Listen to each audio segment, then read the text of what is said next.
And I think we're live. Hello there and good evening. It's 8 o'clock, so it's time for another stream. Hello, everyone, and welcome. If you're watching, say hello. Let me know that you're here. I can see that Schultz Division and Blixa Spurong has already said hello, and it's lovely to have you folks here. As always, the way the streams works is that we're gonna go on between 2 and 4 hours, somewhere in between that, a minimum of 2 hours, and then we'll see how long this one goes. And then we're gonna take a break, probably around the 1 hour mark. Then you can I don't know, grab coffee. You can do whatever you need. The way the stream works is that I'm gonna be doing something, and then as we go along, there'll be a little bit of music, play some background music, and then just feel free to chat and to ask questions about anything your heart so desires. That's the way it works. It's always nice when people engage, and so on and so forth. Well, tonight's stream. I see Hilly is here. Hello, Hilly. Xavier White is also here. Hello. Tonight's stream is we're probably gonna draw a little bit. Gonna do a little bit of world-building drawing for this world I have called Black Horizon. But as the title suggests, if you are interested in some of these world-building projects that I'm doing, specifically this one called Black Horizon, then there's great news, big news, great news. Well, also kind of half and half. Actually, this was something that was kind of inspired by, I think, was it Dakota maybe? Last week somebody wrote, said you should do a wiki for your world, because we were talking about some of the things in the world, and then I was like, I'd already thought about it many times, and I even tried doing one in the past, and I was just like, you know what, I'll just do it. I'll just make a wiki for the world. And it's just a wiki is kind of this thing that's like, it's a nice way. Hello, Plexiglass. Hello, welcome to the stream. A wiki is just, it's a nice way for people to kind of engage with the world. And it's not because I'm expecting that people are every day going and looking like, what's going on with Black Horizon right now? But it is nice as a gathering point for all the information. So that's what's that's what's happening right now. Yes, I have too much free time, and that's really the only way you can do this stuff. So the way it looks right now is like this. Oh. This is the wiki. And you can see there's already some stuff on it. And you can click some of the stuff. And you can read about some of the things. And the things we're missing right now is in page link kind of stuff. But it is a feature that will come. And it does exist here and there just for tests. Like, for example, you can read about the Julian Empire, for example. And you can see a little bit of images here and there. And it's a little bit of a different style of a wiki than other wikis, because it's all just like a custom built thing through this thing called Webflow. This is the software used to make this thing. And I really consider there many different ways of doing this stuff. If any of you are interested in world building or have done, then you know that the task of gathering all the information and presenting it and organizing stuff, there are so many ways of going about it. But I think this works quite nicely. This ended up being a really good decision, and there's so much stuff here. But you can see, for example, there's a link here. Then I click the Emperor. Then I get over to the Emperor, which is the current Emperor of the Julian Empire. So these are kind of things, and lots of text still missing, and lots of data that still needs to be put into the thing. I think I have enough content right now that I've created to create at least like 300 pages on this wiki, and right now there are 35. You know, and there's not actually that much content on the wiki right now, but really what I'm working on is the structure itself to put everything on. And there's these nice little portals up here where you can click and you can say factions, and then you can see some of the factions, and these things haven't been added yet. And you can see characters. You can see some characters. You can click this character here, then you can read a little bit about the character. It's like, oh, okay, this Syrian banker, 77 years of age, race Syrian. Let me click that. Then I read about the Syrian. So it works like a wiki in that sense, and that's kind of the feeling it's supposed to give. But maybe also look a little bit more streamlined than some of the other stuff. You can also click technology, then you can see some of the different technologies that are in the world here. You can click this ship here, and then you can read about the ship and stuff like this, and lovely little pictures here and there. And this is all content that I've created in the past, and so on and so forth. Also, this massive history block with prehistory for the world, which I wrote a while ago and never really released, but now there's a place for it. So if you're really interested, you can go and look at this. If you want to visit this website and just look around, there's not that much to look at right now, but I'm going to be adding stuff. You can go to black-horizon-wiki.webflow.io just .io. Actually, I'll see if I can paste the link here in the chat, like so. There you go. Now the link is in the chat there. Culture. Yeah, and these ones, they don't work yet. But I'm gonna fill those. So I'm working a little bit on the side on this thing, and it's a pretty fun side project because I was trying to make a world book at some point. I was trying to do all kinds of things at some point, but this wiki feels like a good thing also for me to accumulate everything. So that's super awesome. The name of the wiki is the Arbiter's Memory. And what does that mean? Well, it's a wiki on the world of Black Horizon. Well, specifically, I think it's also always nice when wikis have these like pun-like names. And I remember there was, I think, the one on Star Wars. Have you ever visited the fan wiki for Star Wars? WIKIPEDIA. I mean, that's just funny. Come on. I think the Mass Effect wiki is just called Mass Effect, and then the Halo wiki is just called Halopedia, and then the Pokemon one is called Bulbapedia. I'm like, what? But then something that was nice was that in the Star Trek one, the Star Trek wiki was called Memory Alpha, and Memory Alpha was the central gathering point of all knowledge. I thought, oh, that's kind of interesting. I have this entity in Black Horizon, which I'm going to show over here. Wait, ArtStation. Oh, ArtStation, there we go. ArtStation, and if I go to this here, this is this race called the Vox, right? And they're this machine race, and they kind of have this like hive mind kind of society.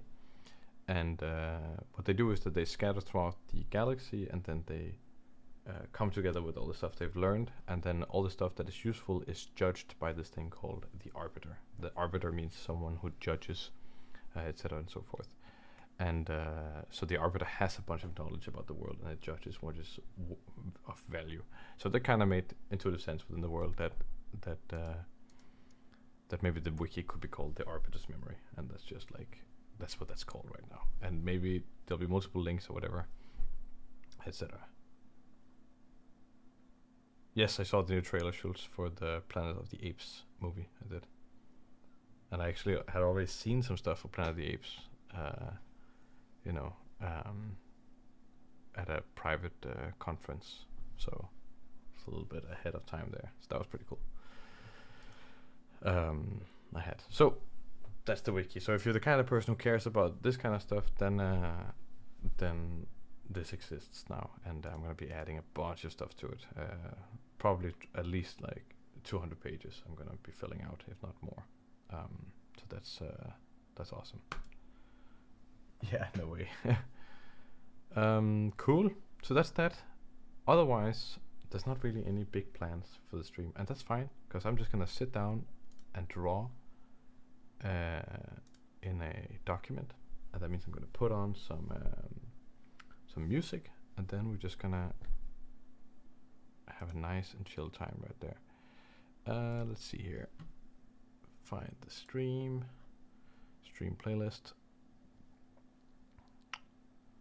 Stream playlist. There we go. And we're just gonna play that. And hopefully you can hear that. And if it's not loud enough, or if it's too loud, you just let me know. And remember to save. I'm not gonna save at all. Haha. Not gonna save it all. Oh, I'll probably save. Let's close that. Don't need to have that open. Let's save right away, just for Schultz's sanity. Stream here. We'll call this one for Schultz. Is that right? There's a C missing. I was gonna start off the stream by saying, "Oh, it's so nice to see all your faces again," but I don't see any of your faces. I just see your usernames. I'm gonna turn the music down a little bit here. Okay, and we don't want this big bright spot right here. We're just gonna make it gray. Then we're gonna lean back, relax, and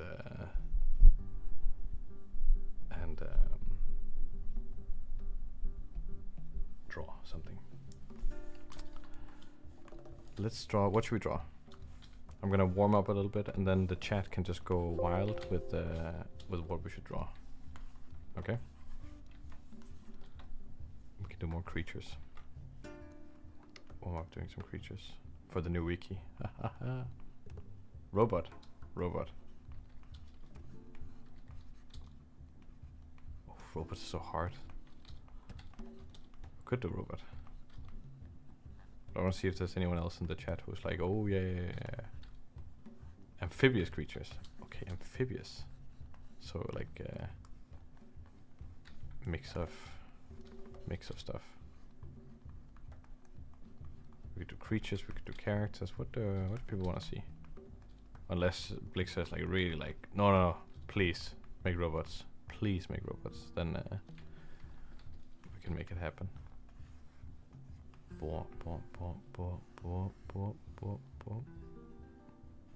Creature's always fun, you know. It's always like, I don't think there's anyone who doesn't like seeing a weird creature. If you're just completely uninterested in like weird creatures, then that's pretty weird. I think it's a fundamentally human thing. Do as you like. Okay. No, I'm asking what you guys want. Okay, this is just some weird warm-up stuff.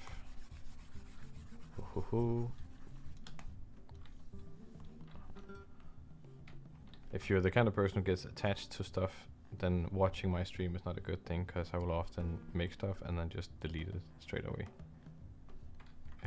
If it doesn't feel right, then it's just gone.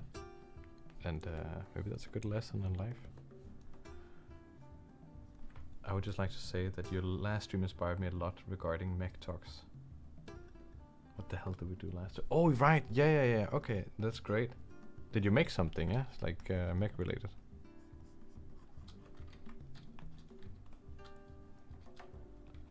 Cyborg bird. Ooh, a cyborg bird. What about like yeah, like a cyborg creature? I mean, we could do something like kind of like Horizon Zero Dawn, you know, and then we do some kind of inspired by that, like a mechanical. Oh, okay, that's great. That's great, Schultz. I blinked and he was gone. Who's gone? Oh, the creature. Off topic, but how do you manage your files? I don't. Simple question. By project, I would say. I think years of experience have taught me that I'm terrible at managing my files. So the best way for me to do it is shut up, Schultz. Shut up. If I'm doing anything related to releasing a course or something like that, or the products are done, then I'm very like structured, because I know it's for other people, so I want to make sure that everything is structured. Or if I'm working with a client, I'm also very structured, just because it's gonna bite me in the ass. But if it's my own stuff, then I feel like the best ideas and the most creative stuff come from a little bit more like slightly chaotic energy, but it also bites you in the ass. So I think if I have a project, you know, for example, I have this project called Black Horizon, then I will make a big folder called Black Horizon, and then I put everything related to Black Horizon in there. And there's no real structure unless something else can be categorized into a smaller project. So I might have, so maybe for example, I'm doing something like, I'm just gonna pull this up.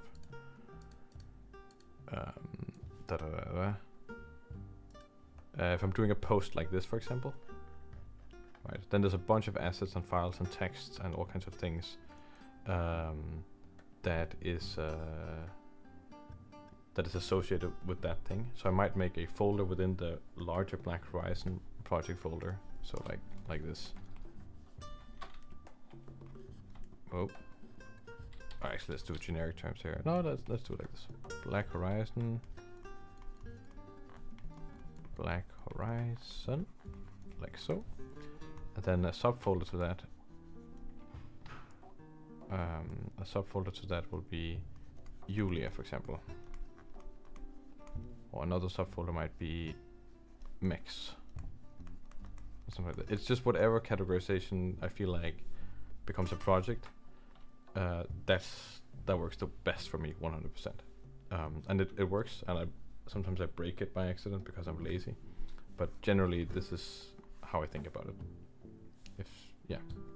It works a lot better than being like all the Photoshop files over here, all the yellow files over here, or what do you wanna do? A new kind of weapon. I like that. That does sound kind of interesting. Let's just a new kind of weapon. That was a pretty fun stream. But maybe we should just do it in 2D then, yeah? It's really weird. Maybe it's like a weird penguin. I'm thinking about this weapon here. And that's probably a really... I like that. That's cool.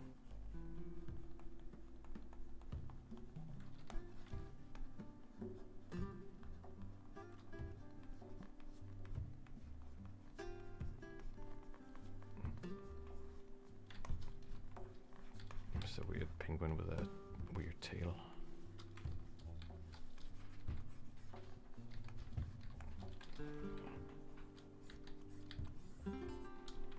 Maybe it's more like a dinosaur actually. We're seeing it from the back here.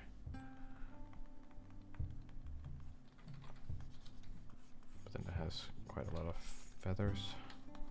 Maybe it even has like a little bit of a feather tail. Oh, it looks like another Pokemon.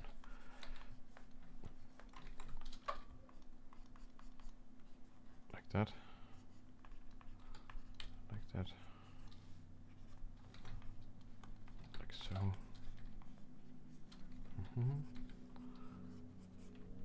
then we're gonna do a weapon after this, 100%. Just gonna get this out of my system, and then it's weapon time.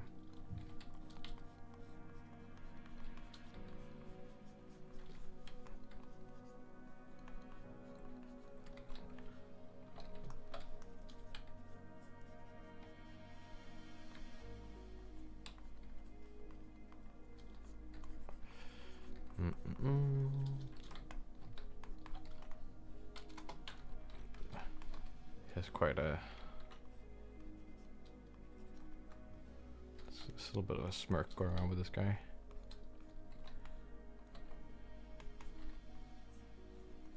There we go.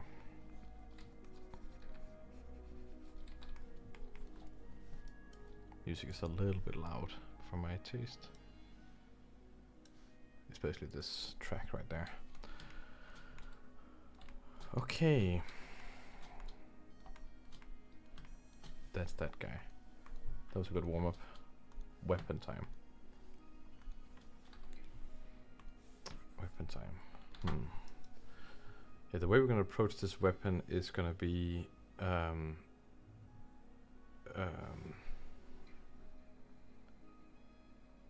it's gonna be function over form. That is really the meat of everything. You know, you've probably seen this before. If you've ever seen other people design some weapons, or sometimes then a lot of times there'll be this kind of stuff going on, you know? It's like, ooh, here's some shapes. And let's just combine a whole bunch of shapes. And yeah, you can get something really cool and interesting with this stuff, or good looking or whatever, but then it's like, what does it do, you know? and it's super legitimate, you know, doing this kind of stuff. But you know, it just feels like what I don't like about it is that you're gonna let your sense of shape guide all of it, and I think more often people's sense of shape is a lot more strict. I think once we go function, then I think we open our minds a little bit, which is a good thing, you know. So, you know, and there's nothing wrong with this thing. I just think it's for me, it's not as fun. It's more relaxing for sure. Like just doing shapes like this, and then coloring it in and things like that. That's all good and dandy, but I think you get my point. Okay. Yeah, you see, that's a gun, you know. Okay, and then like that was fun, you know. It's like, you know, it's not really something there. Slim writes, hello, congrats to the wiki. Well, thank you. Greg Beauty writes, whoa, it looks just like Nikki Haley in stage. No clue what that is. Is that a game? Is that the one with the dinosaurs? That are like friends?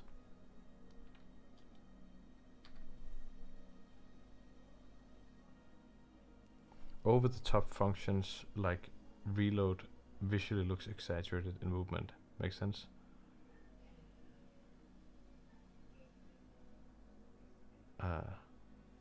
Oh, Nikki. What was that name? Nikki Haley. I had no clue who that is. Nikki Haley. A previous FN ambassador. I see.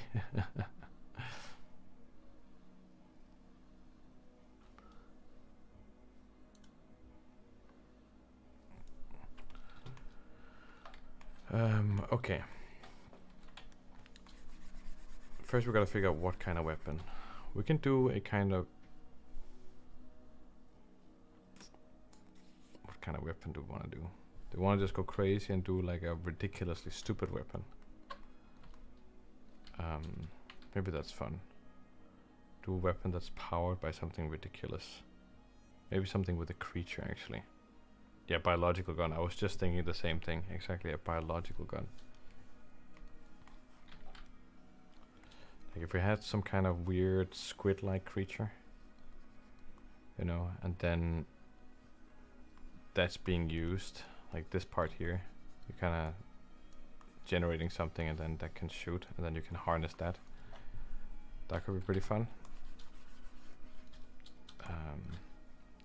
Let's say we grab a electric eel. That's pretty good.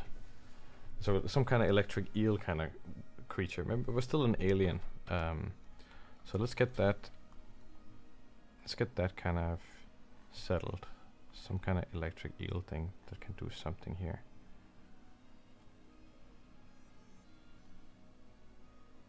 The piranha launcher from Disposable Me. What the hell is that? Did you know that I have made this piranha launcher? Disposable Me. Oh, Despicable Me. Oh, okay. Despicable Me. He has a piranha gun? Piranha gun.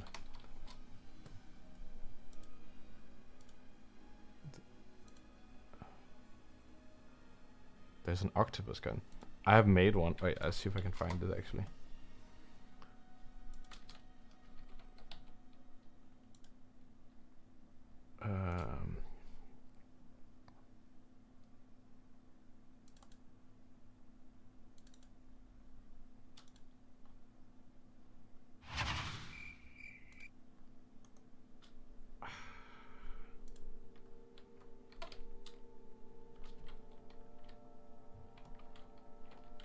I have made one of these things here. Let me see if I can find. Maybe it's here.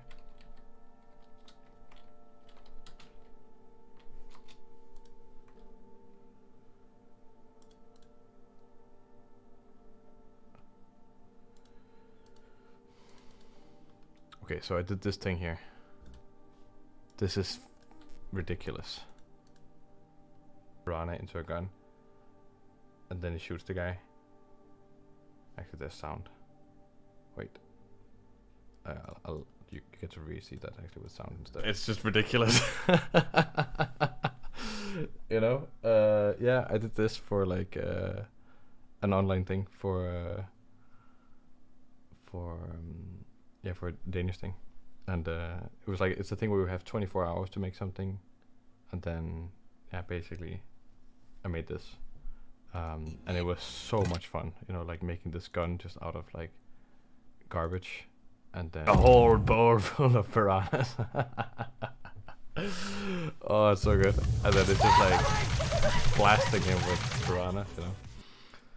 And then apparently the red thing right there, that's the secret weapon. Because when you, that one, a giant piranha just falls on the guy, you know. So that's pretty good. So, you know, that's some killer stuff right there. I didn't know there was a piranha gun in Despicable Me. That is news to me. Okay, now we're doing this weird electric eel thing.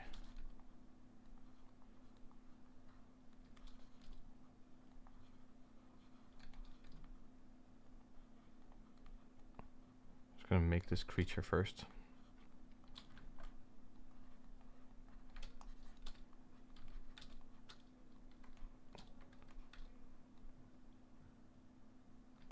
What do I actually want this creature to be?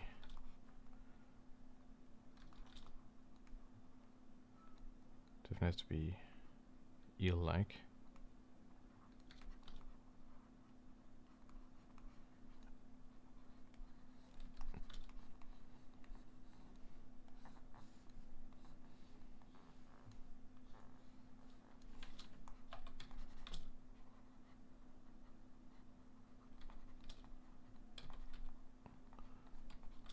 Make this creature, and then, you know, I have some kind of reference frame for putting it into a gun.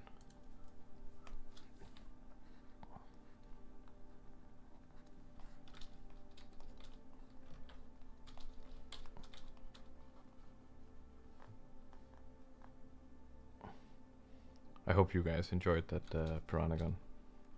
One of my many great achievements in life.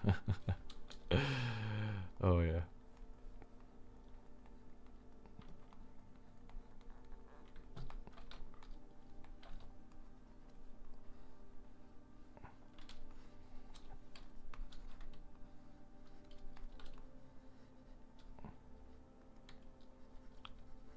Fine addition to my collection. Good going with the Star Wars trivia right there. Or ref, I guess.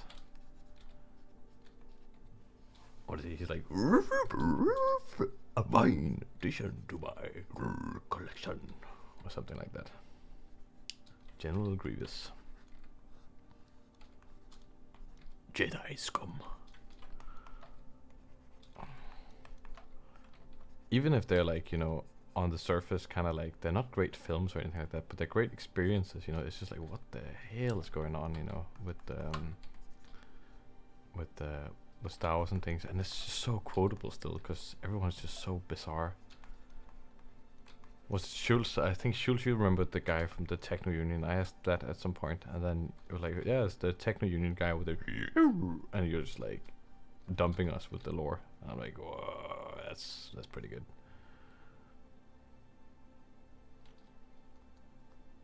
Yeah, what timbre? Yeah, there you go. Oh yeah.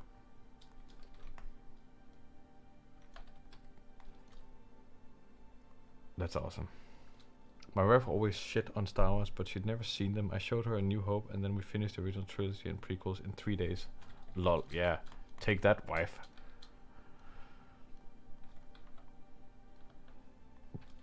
Excellent knowledge. West timbre. What timbre? Damn. So this is our electric eel. See, it's so much more fun when you have something very specific that you need to do, right? Then it just it flies out immediately. Like, okay, this is an eel that has to fit into a gun, or at least for me. Then I'm like, okay, great. We just we're flying. That's why it's so important to just be very firm on your idea. I don't care who you are. It's gonna help you. I promise you. Any day of the week, I'd rather see like a well-constructed idea drawn poorly than like a terrible idea drawn like a masterpiece. Unless we're purely looking at this drawing of like the skill of the drawing, but you know, at the end of the day, an ugly comic that is great is gonna be more successful than a great-looking comic that's a terrible story. Fact. Fact of life. Because we're humans, we like stories. We're not that smart. We just like the same story with new characters, new faces, a slightly different tempo. Okay, here we got that boy. Yeah, and this one needs a name, and you know what? It's gonna be a pun on what timbre, so it's gonna be Tat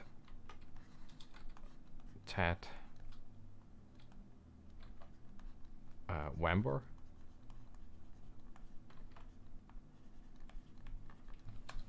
Tat Wambor, or a Rob Maw. Oh, a Rob Maw. I like that. Rob Maw.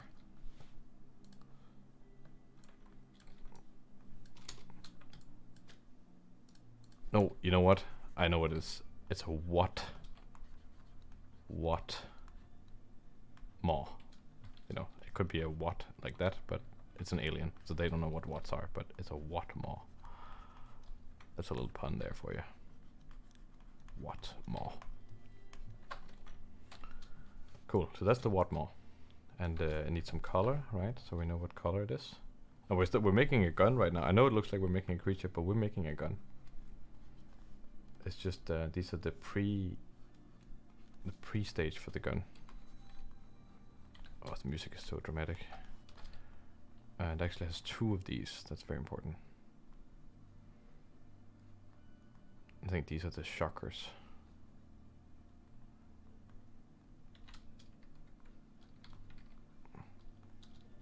So have you heard of Space 1999? It's like a British knockoff of Star Trek. Nope, never heard of that. Is it like better than Star Trek?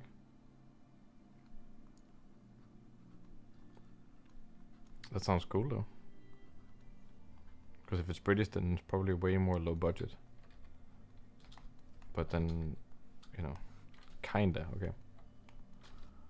That does sound interesting. Is it good? Or is it like... but it's not like Spaceballs, right? It's not like a thing that's just a spoof on Star Trek. It's a serious show, or as serious as Star Trek. The dude guy, we missed you. We missed everyone who's not here. So if you know them, then let them know they're supposed to arrive and share the love. You definitely did. Yeah, we definitely did. We definitely didn't, but we definitely did. Select, modify contract 2. Yep, and then you know what I'm thinking? I'm thinking like a pale color. That just feels kind of, yeah, pale color. And then we have a little bit of, maybe the bottom is a little bit that. Yeah. Then we want to give it some of this stuff here. A bit of, I guess, a kind of subsurfacey quality.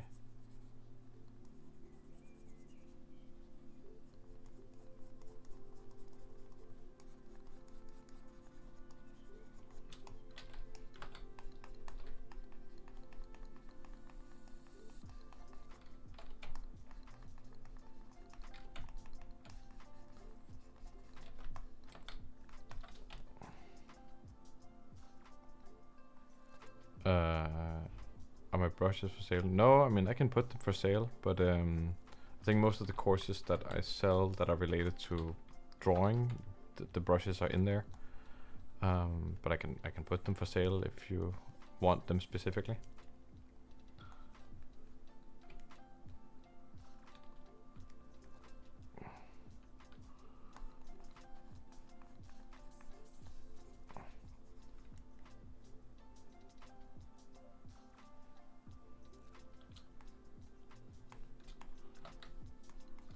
Well, it's gonna become a gun. Like, we're gonna put this eel into a gun.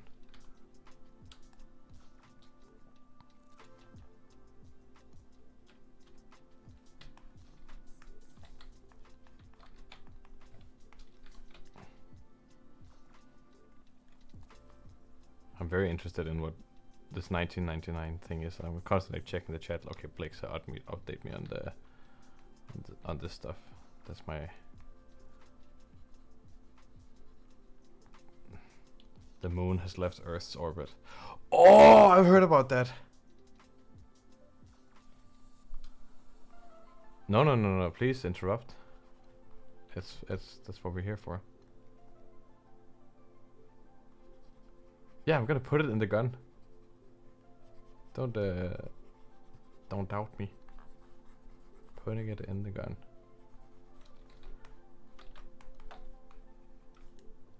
It's gonna be a funny gun.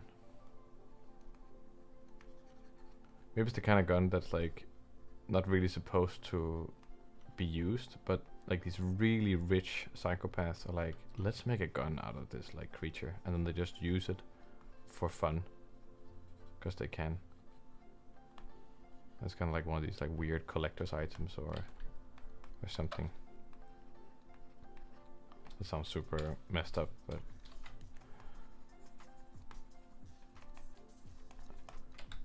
it's kind of funny.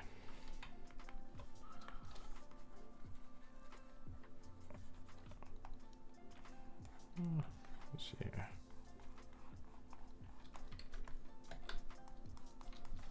There, then maybe like a weird yellow green eye.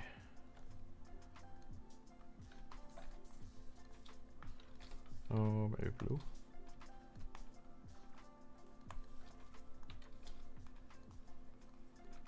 Definitely this like weird clear thing.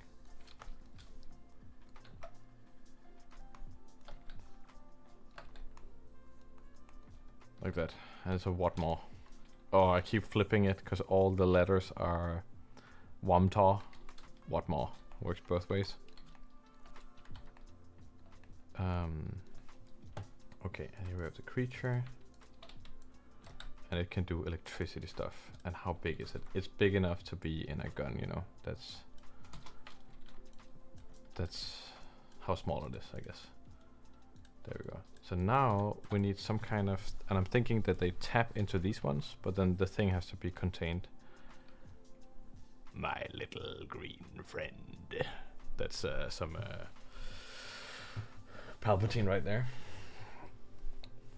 My little green friend.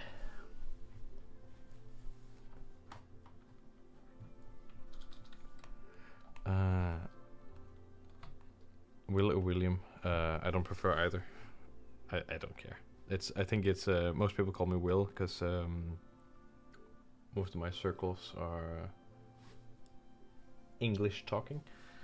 Because I have a lot of international friends, and so often people just say Will, because saying William is quite long to say, right? But I guess in Denmark, just I've never been called Will, so I don't prefer either, because in Danish it's mostly just William.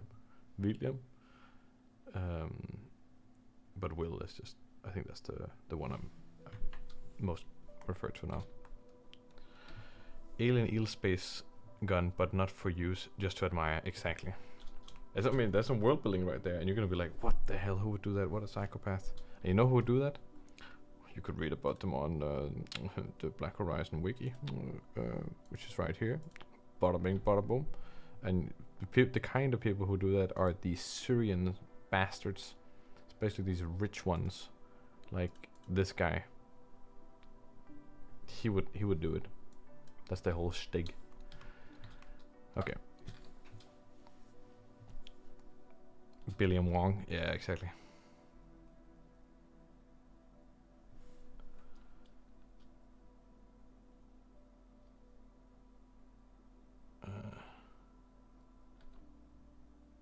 I knew a guy called Jacob, and it's short name, but still called him Jake. Yeah. I used the software called Webflow to design my website. Okay, so now we need this gun here. So it's an electricity gun, so you probably want some kind of thing like this. Some kind of, yeah. Let's break it up first like this.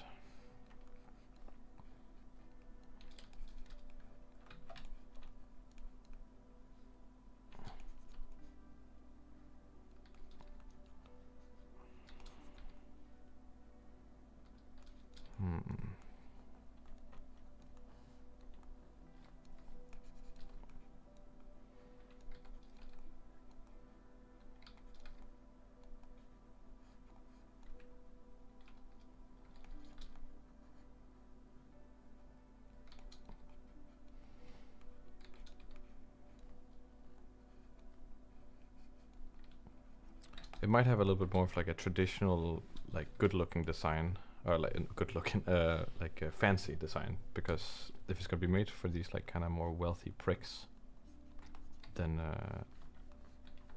that sounds quite interesting.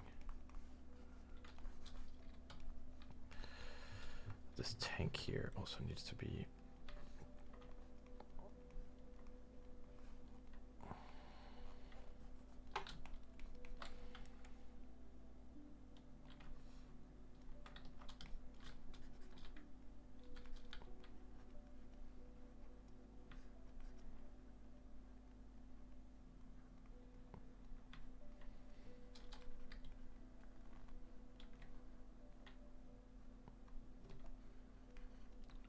there, maybe. The creature could be inside. Inside there. And then I really want to build it around the creature. So that's why I'm trying to avoid thinking too much about shape. I'm just like, okay, the creature is here. And then maybe, because it'll be a lot more fun that way. Maybe this creature then, and I'm thinking that maybe it gets its head forced stuff through here. And then these antennae, they get put together and collected here.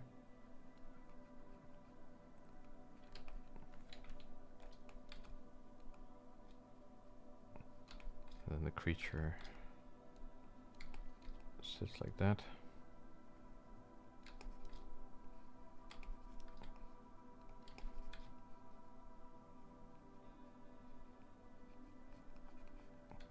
Then here it's kind of squeezed, its little body, and then it's all squeezed in here, kind of coiled up like that.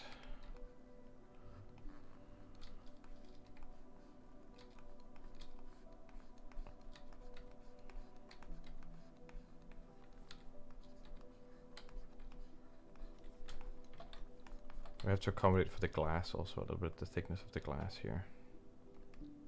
So maybe it's something kind of like that.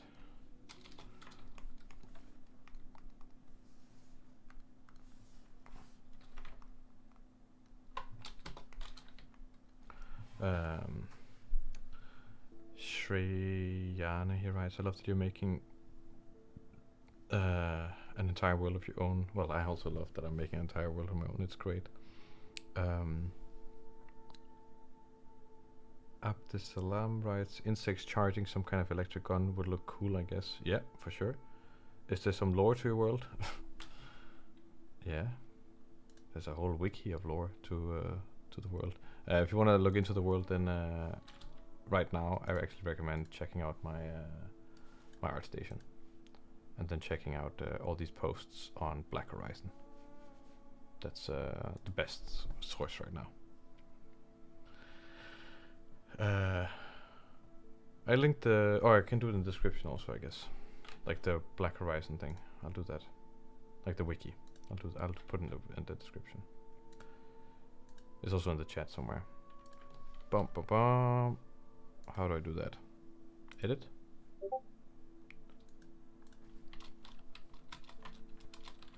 See the wiki. There we go. Save. Awesomeness. Okay.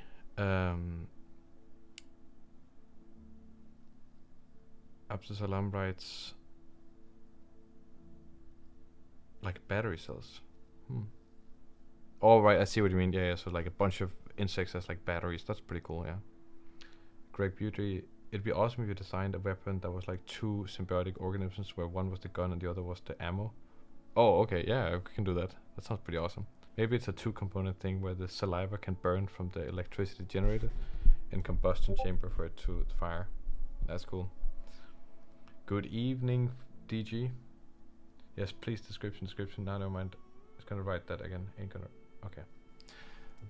You got it. It's in the description. There we go.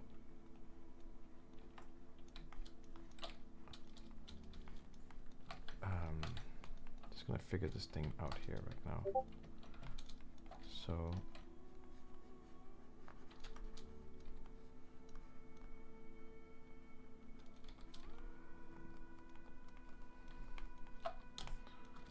See here, like that. And this thing's gonna go in front there. This thing is gonna go like there, and then, oh, damn it! Don't you hate when that happens? When you're drawing on the wrong layer.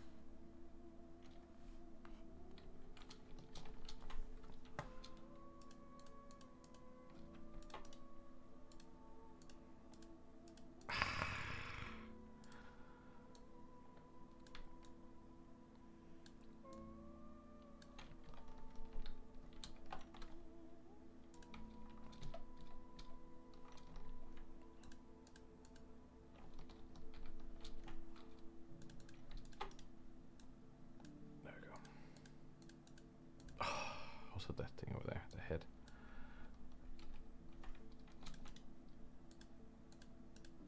Okay, good enough. I know there's a tiny bit down there, but there, it's eradicated.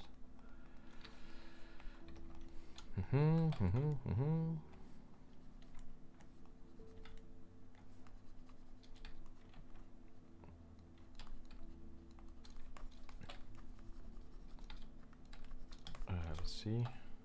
It's quite nice because then we have a reference up there for the creature itself to put this creature inside the jar.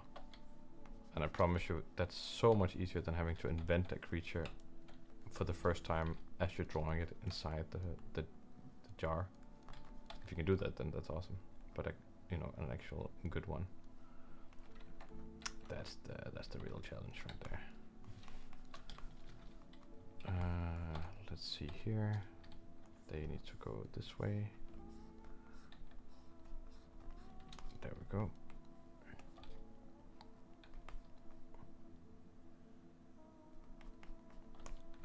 Cool. Put the glass thing there. So I'm thinking that these guys. So the question is, the head also inside of water?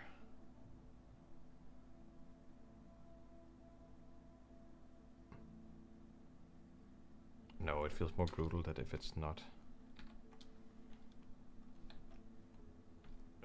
Let's see here. Then here we'll have this kind of the elegance on the outside.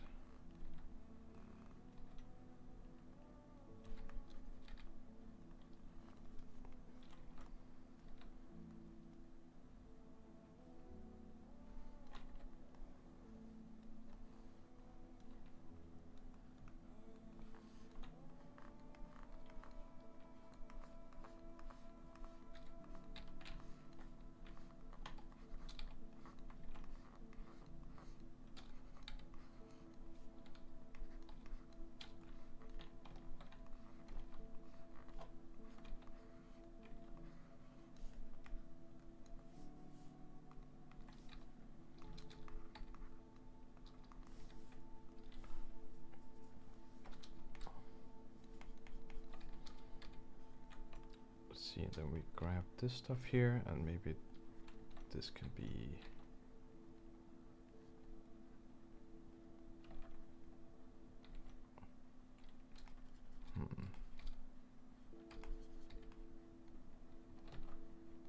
This is where the magic happens, so therefore.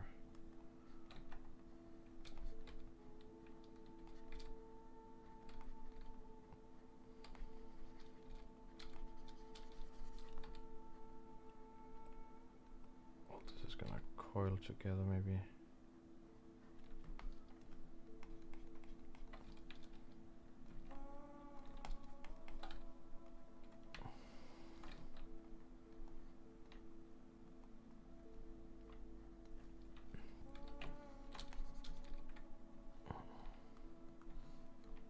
Oh, just gonna check the chat here. I see DJ's writing. Just got into Blender character modeling and sculpting this week. Just started sculpting today. Any tips to speed up the learning curve? I plan to learn all the character creation animation process. What do you do by that? Just take the time needed to learn and practice and deepen the understanding and skill for each step of the character creation process. I recommend checking, if you haven't checked out, I have a video called How I Make Characters for Game Development or something like that.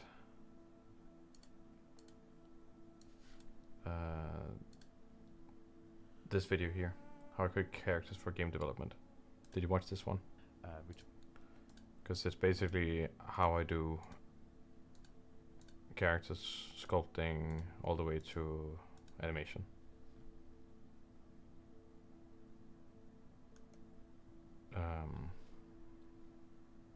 So I would recommend checking that one out. I think it's gonna have a lot of answers. It seemed like a strangely, insanely appropriate tutorial for exactly the thing you were talking about. So that's just, ooh, okay, then we can, yeah, so it's not connected here, just want the alignment. Yep, yep, yep. Like so.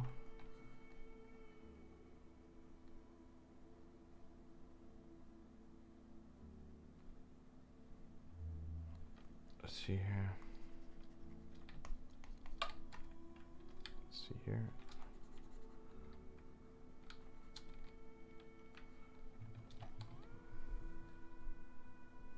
No, I didn't study math. Like at a university degree, I never studied math, but I kind of like math. I wouldn't say I'm good at it, but I watch Numberphile on a regular basis, so that's how much math I like. I think I definitely learned a lot more math when I started programming. Because math became practical, but I always liked math in school, like during gymnasium and stuff like that. Then it became great fun.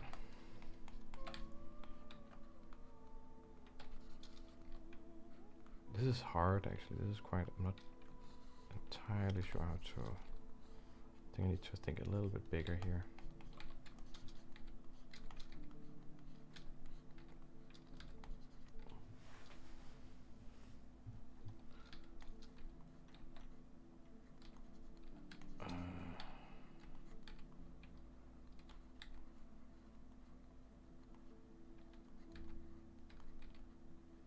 This maybe.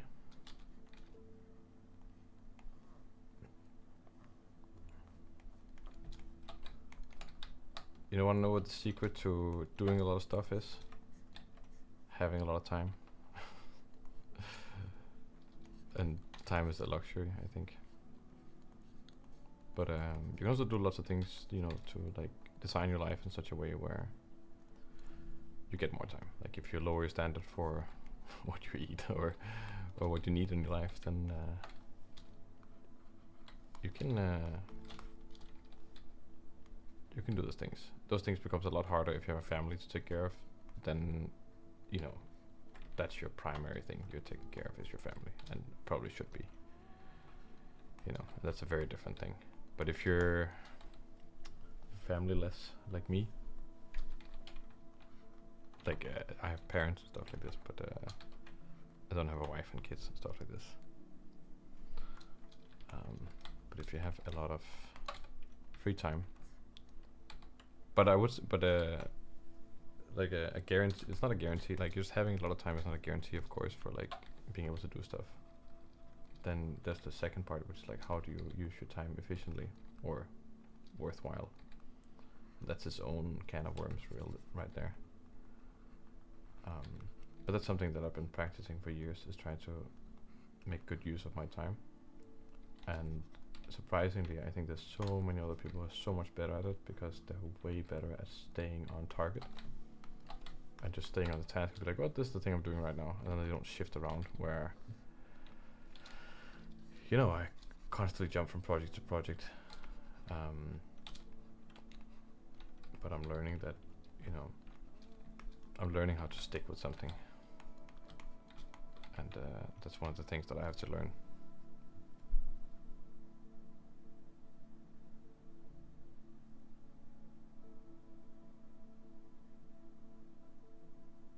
I don't study, but I work with fertilizers for the personal turf market. What's the turf market? DG writes, one thing I cannot get my head around is how specific different art styles for game characters and model sculpting are made. How do I get one art style instead of another? How you get one instead of another? Studying and practicing. So if you want to do something like Arcane, you know, okay. So actually, this is kind of a good question, especially if you're newer to things. Ah, okay, yeah, I see. Sports turf, like those things. How to get a certain art style over another art style. One thing that I think many people overlook, and it's just a really important thing, and it sounds really obvious, but it's more important than we remember it to be, and that is that all art styles out there they have a foundation in realism, right? Because everything out there is an abstraction of reality in some way. You know, we have reality, that's all we have, and then we draw and we visualize, and it becomes an abstraction of what we see. You know, and sometimes it's like because we don't have the skill to make the thing, and it just automatically becomes an abstraction. But either way, it's an interpretation of reality, and that means that when we create a style or something, we create a certain exaggeration of reality, and we specifically target a certain exaggeration, you know, of a certain style. And I would keep that in mind when you're studying a style. Like, let's say, for example, Arcane, right? Like Arcane, the League of Legends show. Lots of people watch that, so that's a good point of reference, right? Arcane, right? They look a certain way. Like, what is it? What is it that they're exaggerating? Well, obviously they're exaggerating proportions, eye sizes, those kind of things. They're also exaggerating colors quite a lot, right? Exaggerating colors, and then they're giving everything this like painterly feel. And what does that mean? Well, it means that the painterly feel is that you have transitions that are quite sharp between things, that are unnaturally sharp, and maybe in the way that a painter would do them, right? So this like brightness in here, like it would never be that sharp, but it feels that sharp sometimes when you look at a person, but it's never actually that sharp. And that's like that exaggeration of reality. So I think if you're learning a style, or trying to replicate a style, then try to identify the parts of reality that they're emphasizing, you know, and then I think you can slowly get there. And another thing is that because everything is built in reality, often having a foundational base in realism is a really good stepping stone into stylized stuff. You'll find that with many people who do stylized stuff, they have a strong foundation in fundamental like life drawing often. No, also sometimes not, but a lot of the times they really do. So I actually think it can be a really good thing to what's it called, to study kind of like traditional life drawing, like classical ideals first, and then developing that into the different kinds of styles.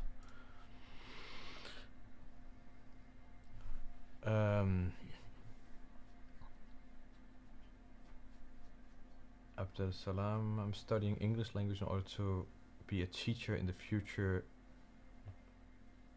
inshallah, and brotherly advice would be appreciated, guys. I don't understand the question. You're studying English language in order to be a teacher in the future. And what do you need advice on? How to study, get better in English? Or how to be a good...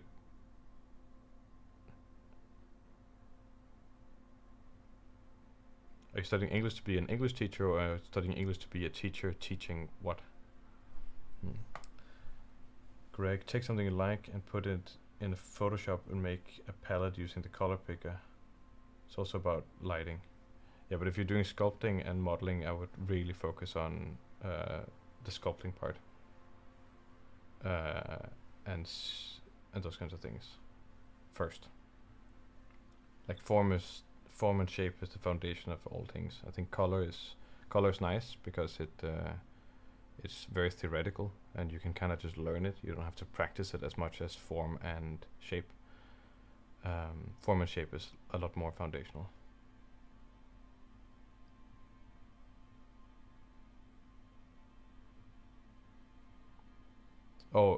The language advice that Greg gave, yeah, 100%, I agree with that. That makes a lot of sense. Find someone who can just speak English. But also force yourself to watch stuff in English, not in your native language. Only watch stuff in English. And try to avoid having, subtitles on. You can use subtitles to make it easier, but then try just with subtitles. Just good for comprehension. And then obviously you need the speaking part.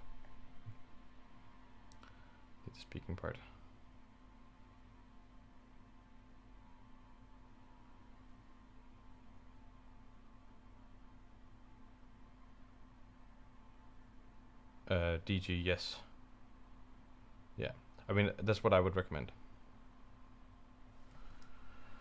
Okay, let's get back to this electro gun. It'd be cool if it kind of had this like Tesla coil vibe, you know?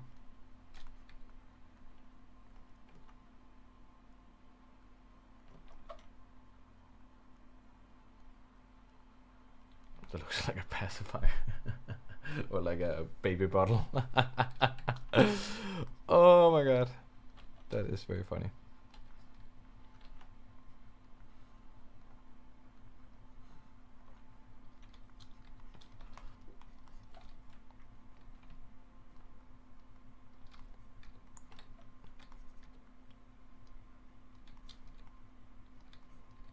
We're gonna have this crazy shape.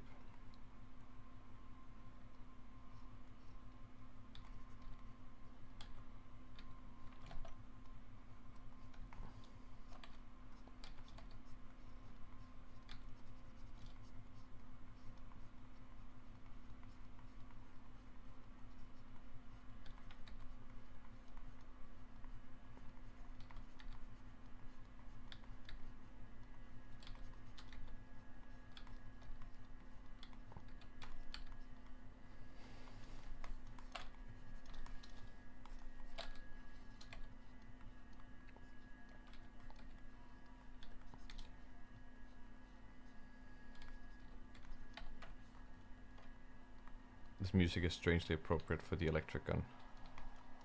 Like with the thing running in the background.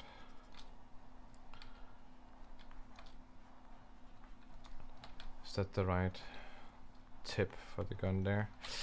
No, I don't like this. Maybe we'll do it more like how I visually imagined it. We'll use a little bit of a symmetry guideline here actually.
There we go.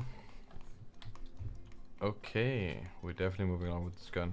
We're gonna take a little bit of a 5-minute break here. Gonna get something to drink, so see you all in 5 minutes.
And we are back. I see the chat is quite lively with some kind of something. I'm guessing you guys know what's going on, so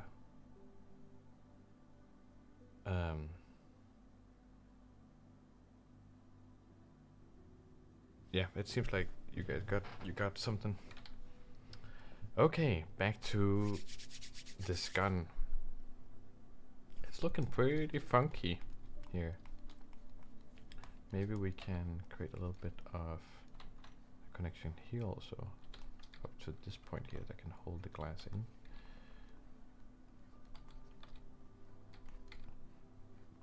Whoop. Whoop. And yeah, the head is going to be exposed here, which is not so nice for this thing. Maybe we even have it like this. Wait. Where its little mouth chin here gets folded up like that. It's not so nice for it. But it does feel kinda, yeah, it's a little bit interesting. So we got this part here, we got that going on there. Then maybe we actually have a string going on here.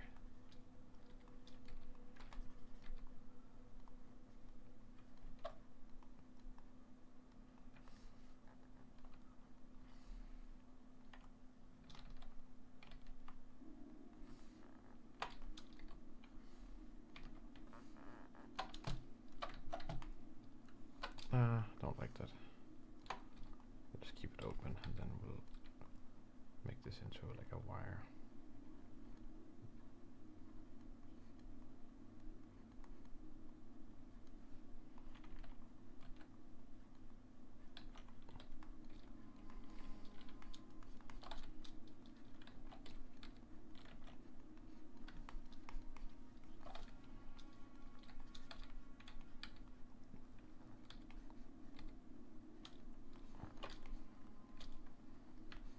Also, this handle is not going to be ergonomic for a human hand. It's going to be ergonomic for a Surian hand, which, and the Surians just happen to be these super cool aliens that you can see over here. In they have 4 arms and they have different kinds of hands than humans. So, world building right there. Gives me an excuse to not draw it properly. Haha.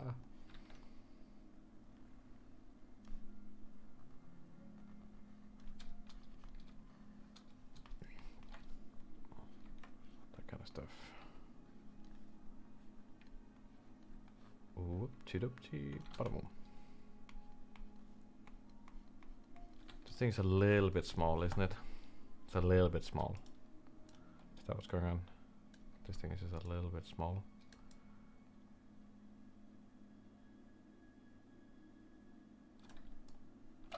Oh.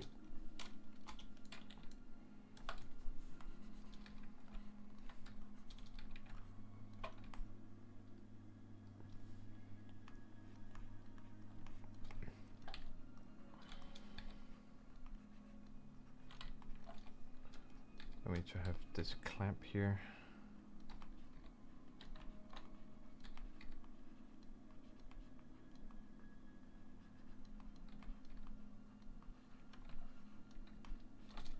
Like that. And then that gets clamped there. This one gets to travel up here. Kinda.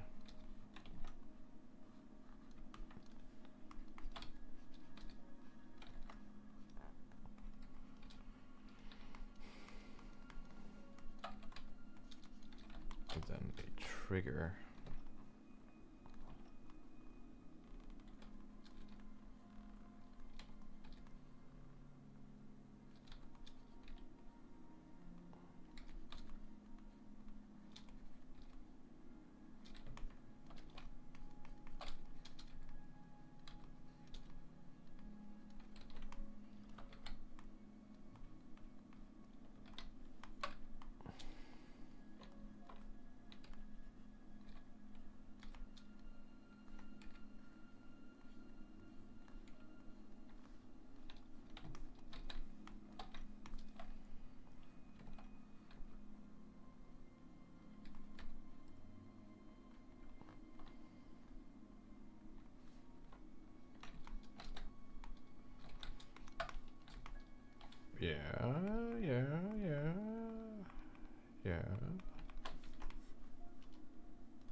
let's see here. Did we close all the stuff here on it?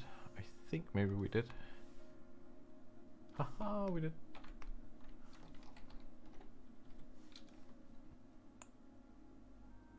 Oh yeah, not that bit there. Select, modify, contract, and also for those of you who know, Bob, Bob, Bob, Bob, Bob, Bob, Bob. It's probably just Schultz by now. Who knows? But regular viewers will see the iconic drink of the stream. Next time I'll. I haven't had any sponsors on the YouTube channel ever. I kind of said no to everything because I wanted to keep it pure. Not that I think sponsors are a perfectly fine way of sponsoring your, keeping your YouTube stuff running. But it would be a really fun sponsor to have Harbo Hindbærbos and be like, hey, I draw monsters. Don't you feel like that's the brand you want in Skelskør? It's from Skelskør. That's crazy. Harbo. For those of you who don't know, it's a local Danish drink, which it's just a red soda with the raspberry. It's just they're mega cheap, and the thing is that raspberry drinks, I don't know how they do it, or specifically this one, I don't know how they do it. You can drink it warm, and it will still feel refreshing and cold. It won't be cold. You will know, your brain will know that it's not cold, but it feels refreshing and cold. I think it has the opposite effect of chili. You know how chili feels warm, but it isn't warm? It's the same thing, just reversed. I don't know what's in it. I don't know what kind of chemical. It's probably not ecological, but whatever it is, I like it. This one is cold though, so it's double good. It's. I don't think it's not an. It's a new bottle from the classic one that everyone knows, but the bottle has been around like this for a year, 2 years. Oh boy, that is oh boy.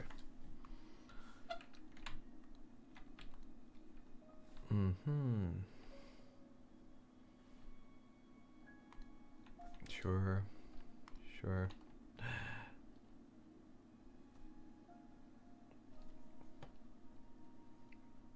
Oh, it's the one with the. Oh, it's beaver ass or it's beetle blood.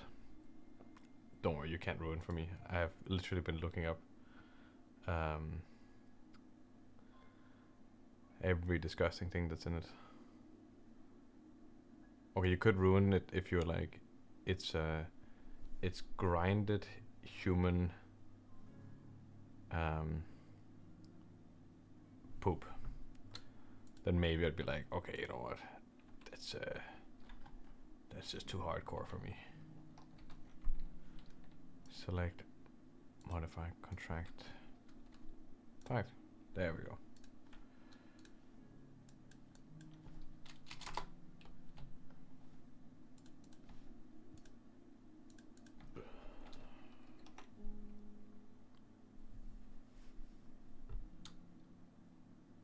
Oh yeah. I mean Coca-Cola. I mean, okay, so of all the Cokes out there, of all the colas, of all the colas, then and also the beaver ass thing, that's just an urban myth. It is they use insect blood for some of the coloring and stuff like this. But beaver ass is like that. You know, they use beaver ass. That's what gives it the raspberry taste. It's not a thing. I wish it was. That would be way more funny.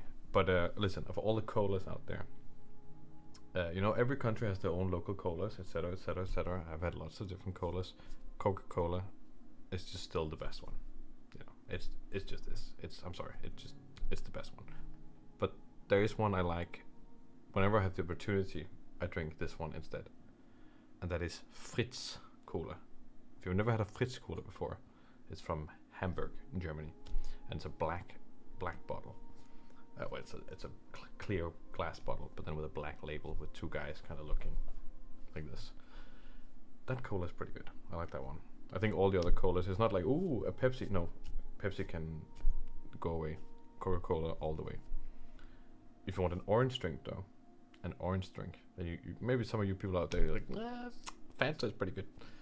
We have a thing in Denmark called squash. Oh, and that's Tuborg. And Tuborg is superior to Carlsberg, even though Tuborg is owned by Carlsberg. But whatever. A Tuborg squash. C'est magnifique. C'est magnifique.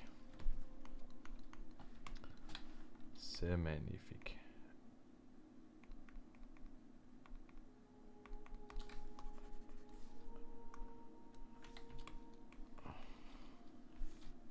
There we go. There we go. Exactly, Schultz. That's the thing. Squash is the best. Squash is very good. And listen, there are other good drinks out there. They're just not squash. No, that's what happened. That line was on this thing here. No can do.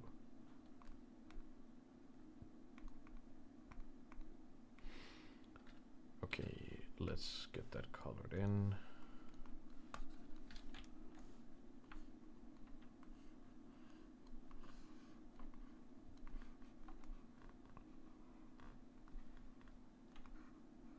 Dun, dun, dun.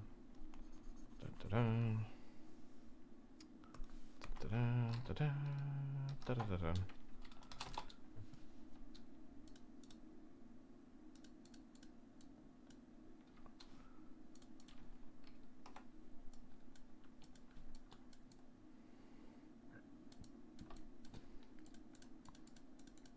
See, it's this mega fancy creature thing.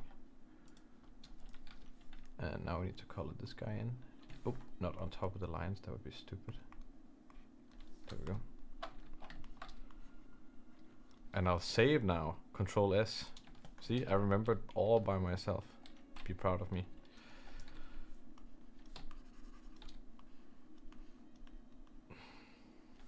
I can literally go days without saving Schultz. I mean, you have to know this. It might pain you. It's a fancy gun. Yeah. So if you didn't know from the, maybe you missed that part of the stream, but basically there's this eel creature that can do electricity, and some real fancy rich assholes, they took this creature and put it into a gun just for fun. It's not a very useful gun, but just for fun they're turning its electricity into a gun that they use, you know, because they have so much money they can literally do whatever they want. And these rich assholes are these like ultra rich alien bankers in my world,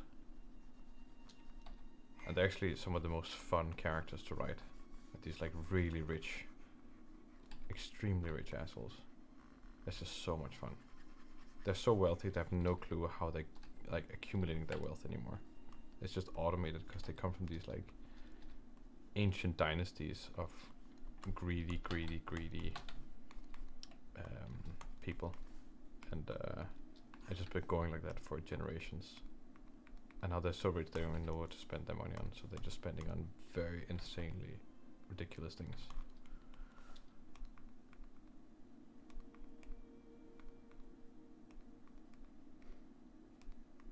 And this is one of the things they might spend their money on. It's just this like this creature abuse right here. Let's see, let's put this on top here. Let's do something like that. That feels appropriate. The color scheme already kinda works, you know. This thing also needs to be filled out, but or maybe it doesn't. Maybe it doesn't.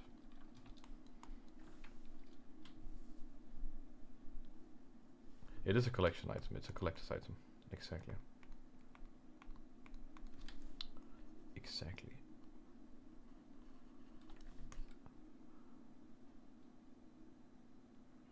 Yeah, it's not the most amazing thing ever, but it's not too bad. There we go. Okay, let's do some coloring on this. Actually, let's do the coloring on the creature first, because we know what color that one is. Then we can base everything off that. I'm just gonna remove this for 1 second here. Do that. Maybe it's gonna be a little bit more damaged, this creature, because it's been abused a little bit.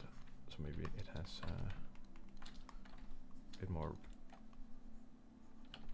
It has a lack of color, or I'm not entirely sure.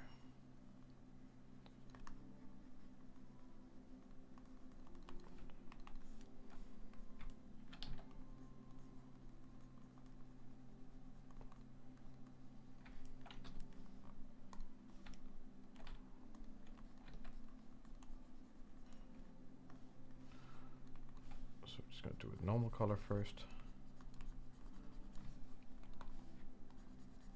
Like that.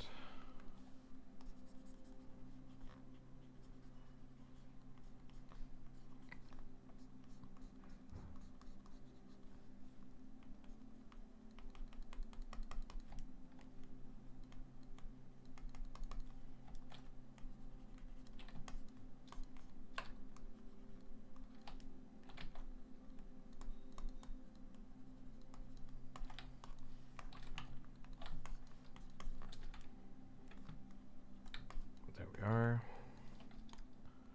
And then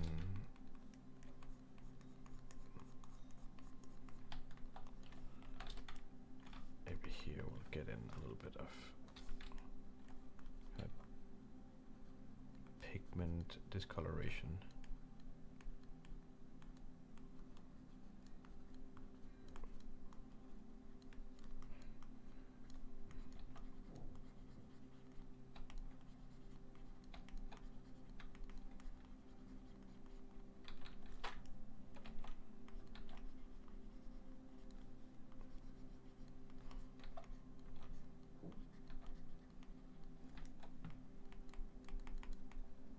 Kind of losing some of its color there.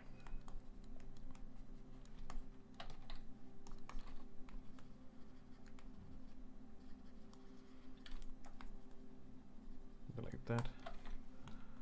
And then it becomes even more reddish right here. And then maybe even like weirdly purplish and stuff here. I'm starting to see some of those, like the weird veins underneath, or whatever structure is there.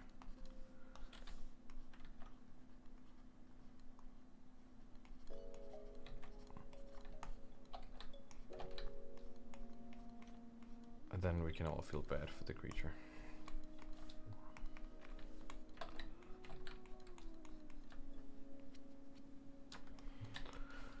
Okay, let's do this gun here. Kind of liking this gold thing. Maybe this thing here can be like a weird, maybe actually white, or like not white, but like a bright color.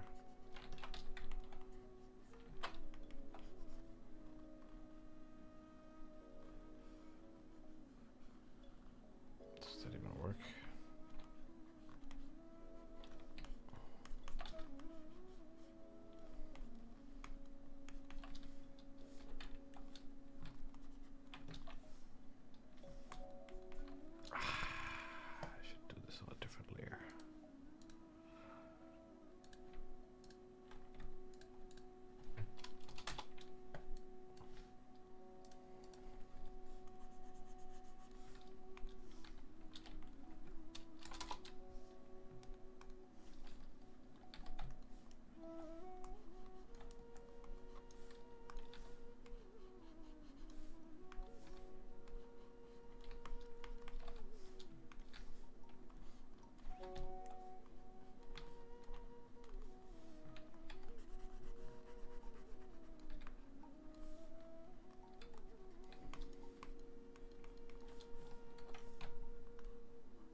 You know, actually gold is pretty conductive, so it is kind of appropriate. All this gold. The question is if we should do this like this, or if we should just keep it gold.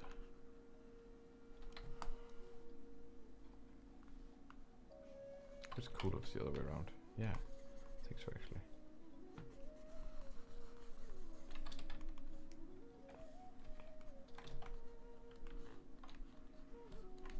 Because gold is kind of conductive.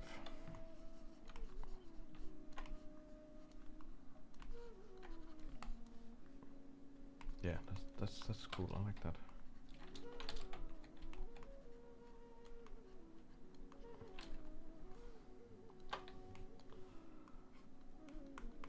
Like that.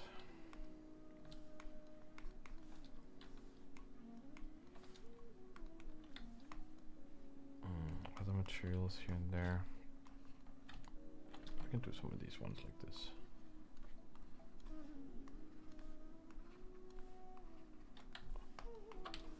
Then a little wire here that can be weird white, like that.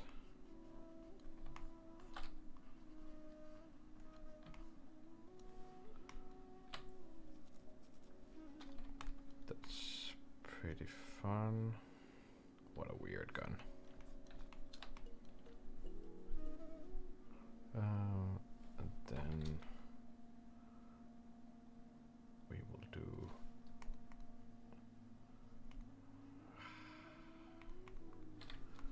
could add that there.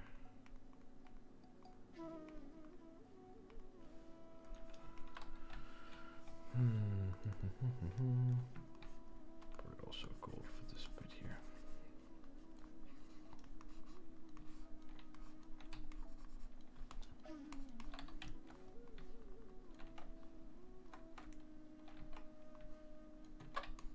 I could do that with the rendering. Okay. So now we have that. We have this here. So I'm gonna start off by render this a little bit here. It's just a list of songs from Artlist. Here you go. Now you know all the songs. It's from Artlist.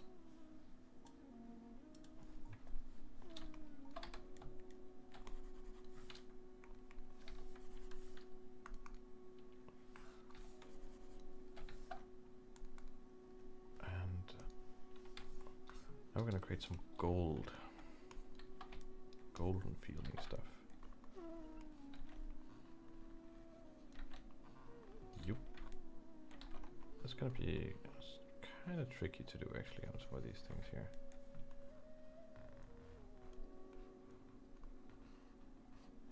Shoop. Shoop. Shoop. Shoop. Shoop.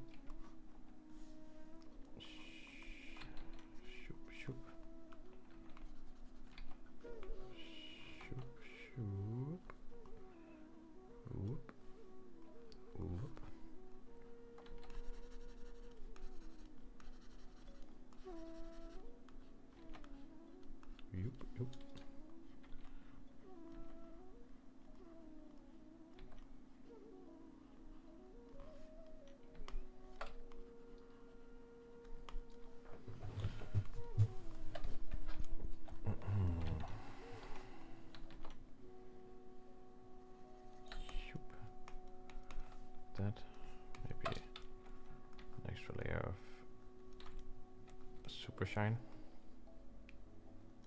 for a few bits here and there. Yoop. Yoop. Yoop. Somehow the sound effect of me doing the thing helps make the things, I don't know why. Just helps. Yoop. There we go.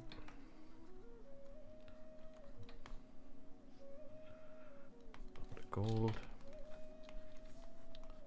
And then maybe this can go warmer.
do like a darkening underneath here.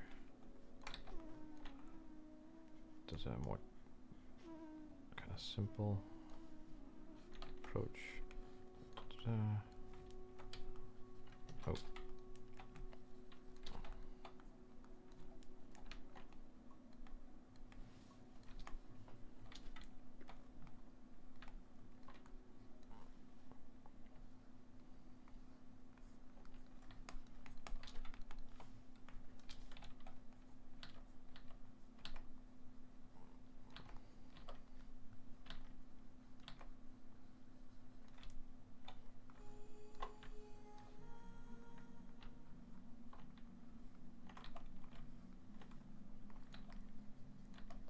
Promise I'll update the playlist soon with some new stuff, so that we can hear something else than the same 20 songs.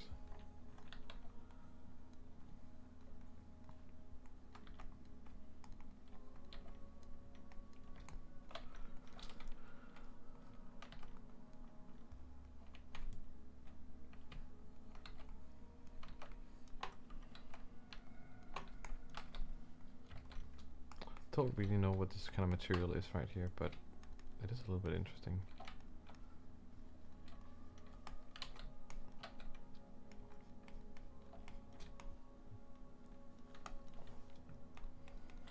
That thing just gets to be a big shiny thingamajig.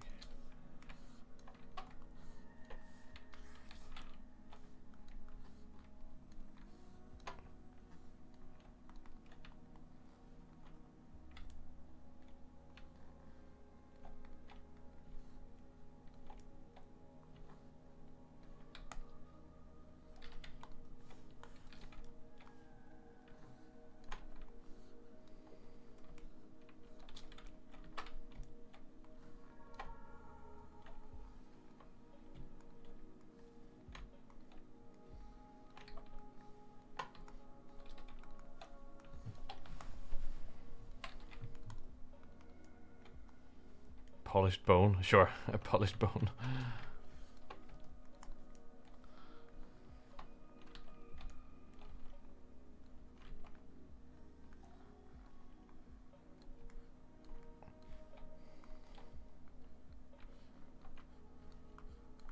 That's a great thing about having the chat actually, because when you're drawing, it's kind of hard to. I kind of want to focus on drawing, but you also want to make sure that the idea is good. But thinking while you're drawing is just quite hard. But then if somebody has a great idea in the chat, it's like, yep.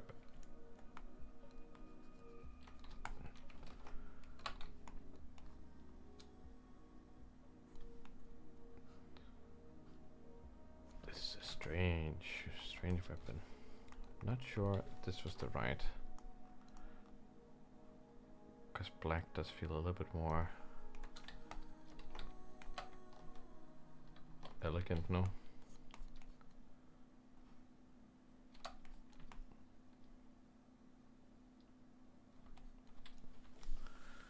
Purple emblems.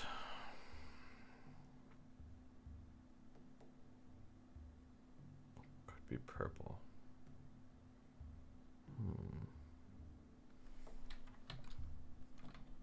We'll do the electricity purple or something like that. Then we'll get the purple. Okay, maybe. Yeah, I'll think about it. Actually.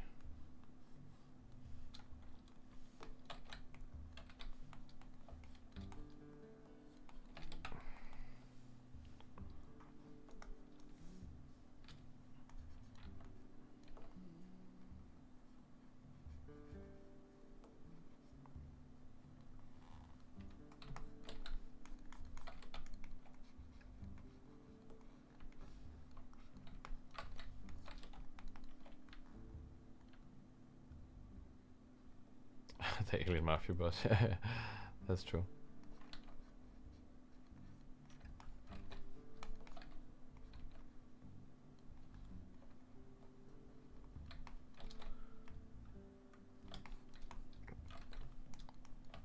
Oh, this is such a stupid weapon. Just do the glass here also.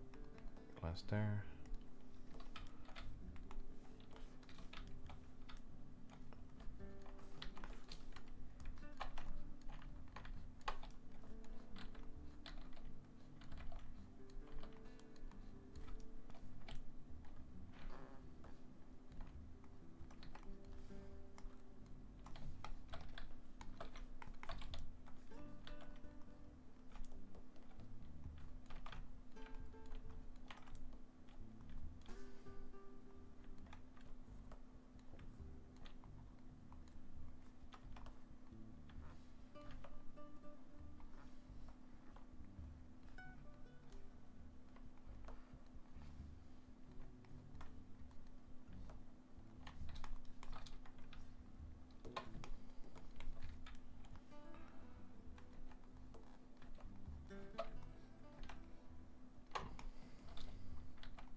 creature could probably use a little bit of.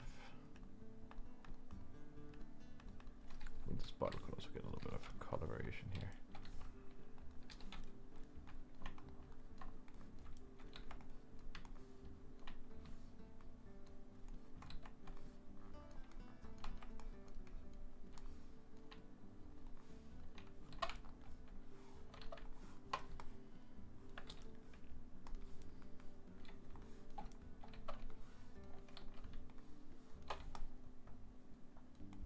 Go. This creature you could get a little bit of a multiply treatment.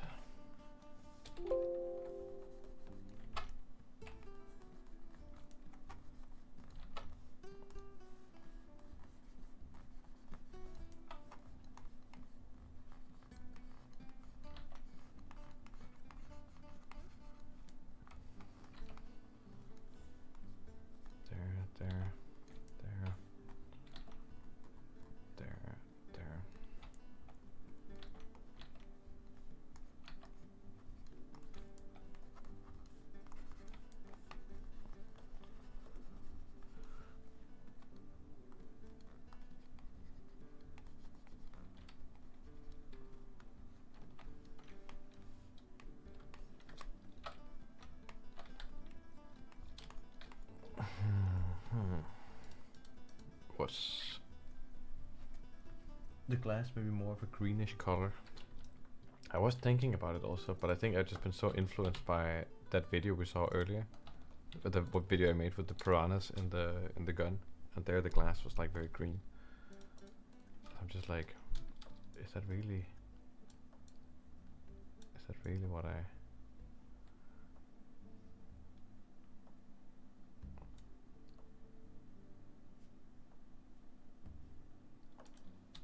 I think function is everything to me.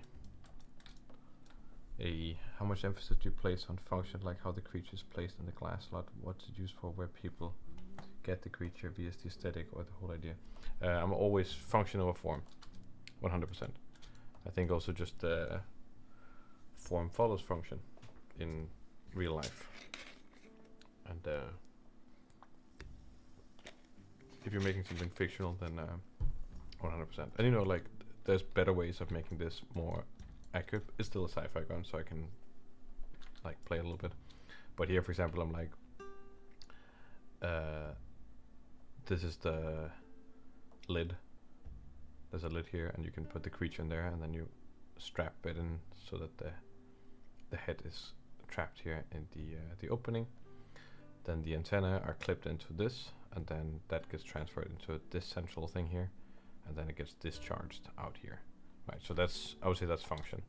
The creature is some kind of water creature, right? And then they get it, and the people who use it are these extremely wealthy people who are doing this just for fun. Literally just for fun. Just say, hey, we took a creature and we made it into a gun, literally. Because that was some sadistic person who was like, that was super funny. And then you get this gun. What I don't like about it right now is that it's very even across the front and the bottom. I kind of wish that this was a little bit more in here.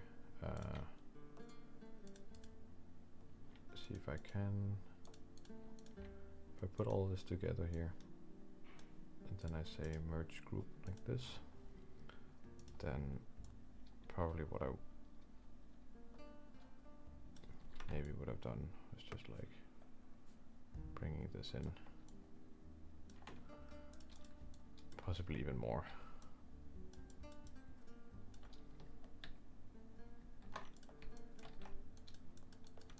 This feels a little bit more tight. So there's a little bit more contrast between the front and the back. So we got this gun here. And there's probably some extra details we could add to it, like I kind of wanted this stuff here to be tying it down like that there.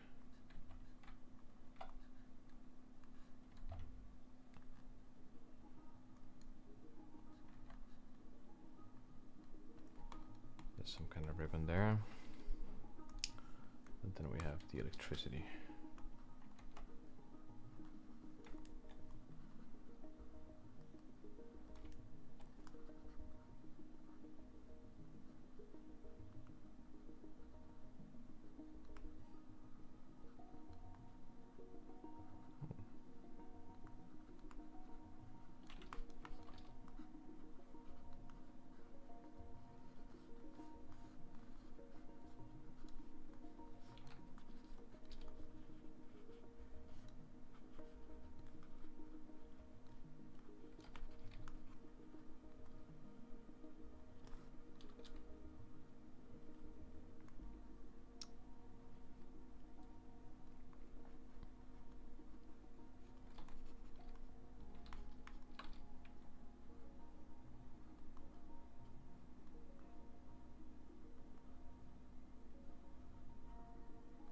I think I mostly do all this like heavy design world building stuff because I'm also building a world and stuff, and I like it.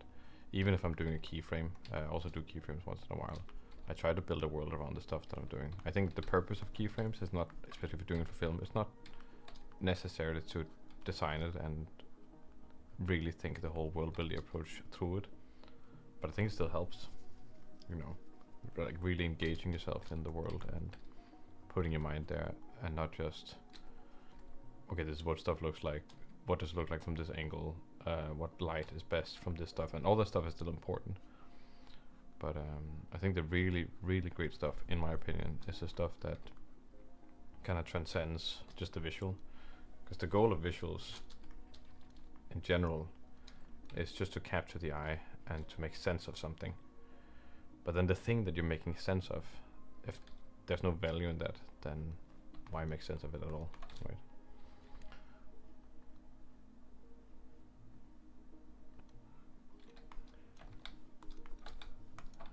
It's I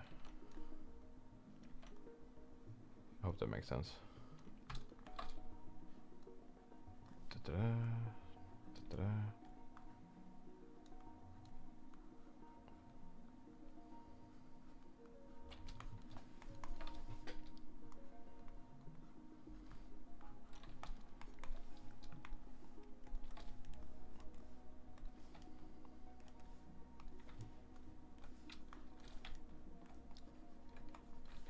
Hey, do you work in the industry?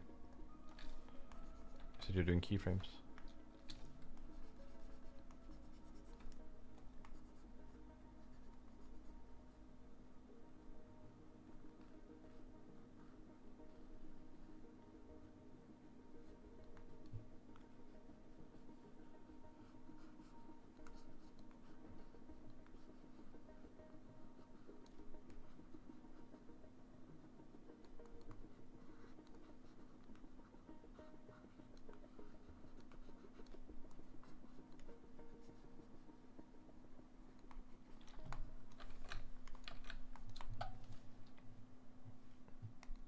Yeah, quite.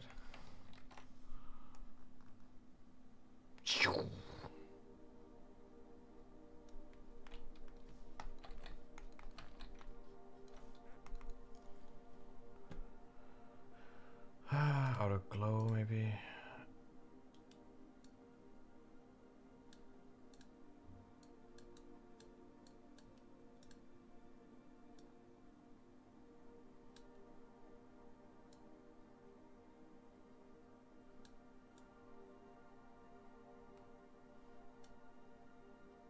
Night Plexi, thanks for joining. See you around.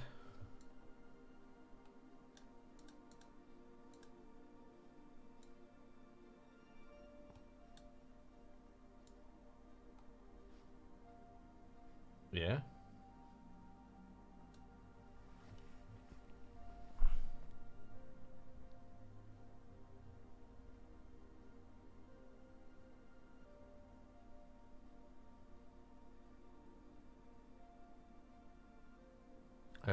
There's straight ahead and there's keyframes. So keyframes is kind of this idea where you're like planning everything out.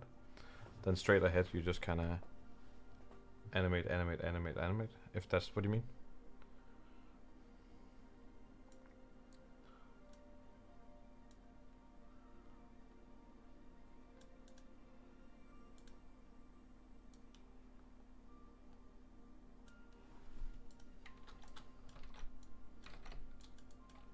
kind of liked this weird inverted look that we had. That was interesting. Then maybe I'll just use a color dodge to brighten it up or something.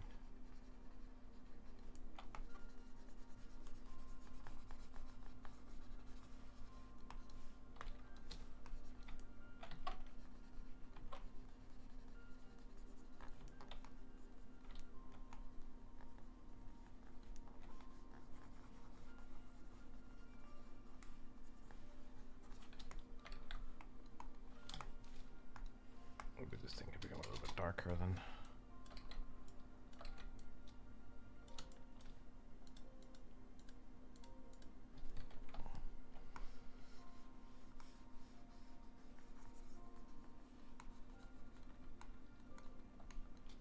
Straight ahead is like I mean, yeah, there's also, I mean, that's rotoscope is pretty much always straight ahead. So it means you take footage and then you try to match it, and usually you match it frame by frame. You could also do it keyframe, but I think the difference in animation is like there's keyframing, or you plan out the stuff by doing key poses here and there, and then you animate, you do in-betweening. And then there is straight ahead, where you just do the first animation pose, and then you do exactly the frame after, you do that one. And you usually do that when you have stuff that morphs, or things that are very, very fluid in a weird way. There's some kinds of animation that really benefit from straight ahead, and also gives it a certain quality. If you're looking for often like a kind of off creepy kind of feel, then straight ahead can be quite an interesting choice, I think. Etc. Okay, this is the gun. This is the gun. Need to do a different gun. Or something else. What are we doing here? What are we doing here? The gun. This is it's okay. I'm not. It's not. I think the idea is nicer than the execution.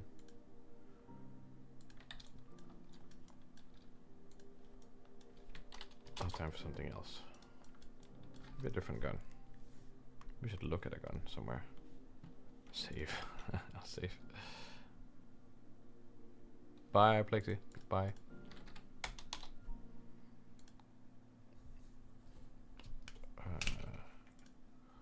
Look at a gun here. Gun. Ooh, some concept art for Andor came out. That sounds interesting.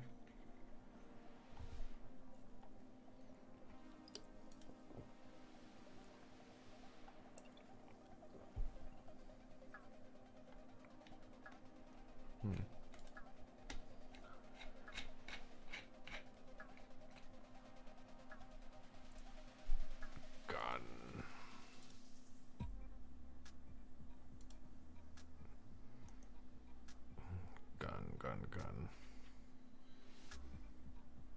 We'll try with a bit more detail.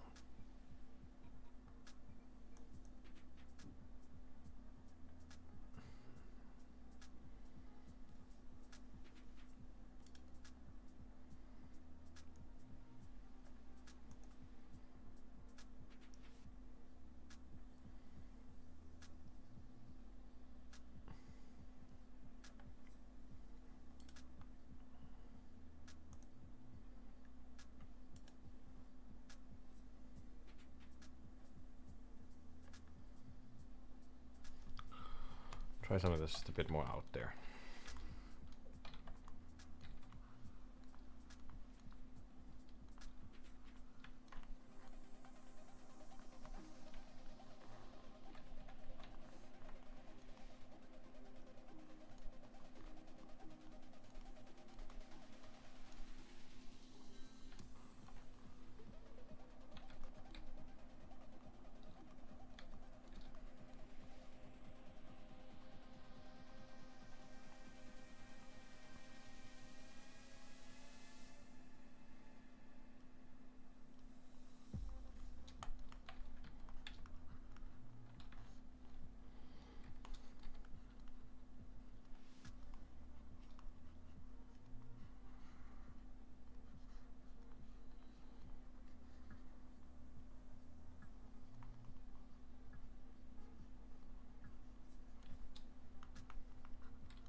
I'm just brainstorming a little bit here, so I'm just kind of putting down some lines, and then I'll see what comes out of it.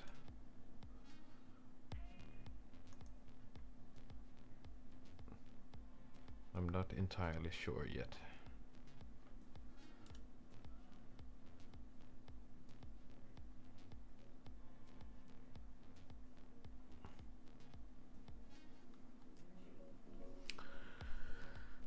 I wanted to do keyframe illustration for sci-fi because I love that genre too. I just only have experience with things that look like machines or what looks like science, not actual concepts. Okay.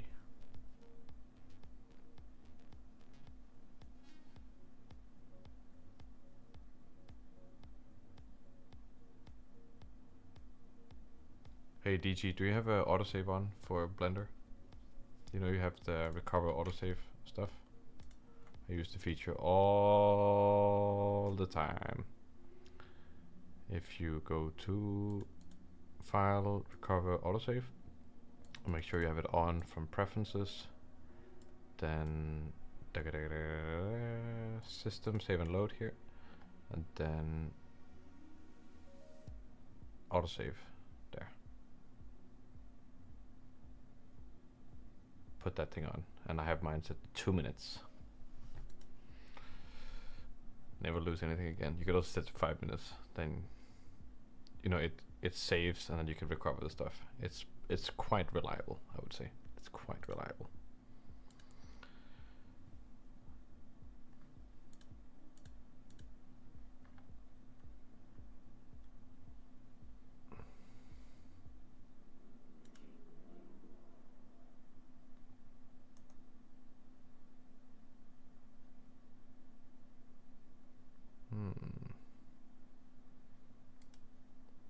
I'm just looking at some reference on my side monitor here, just generating some ideas and potential stuff that maybe be fun to try out.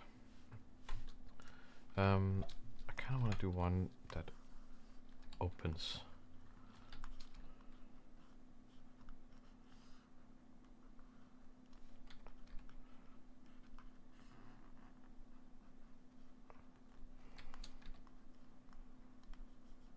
And then something happens.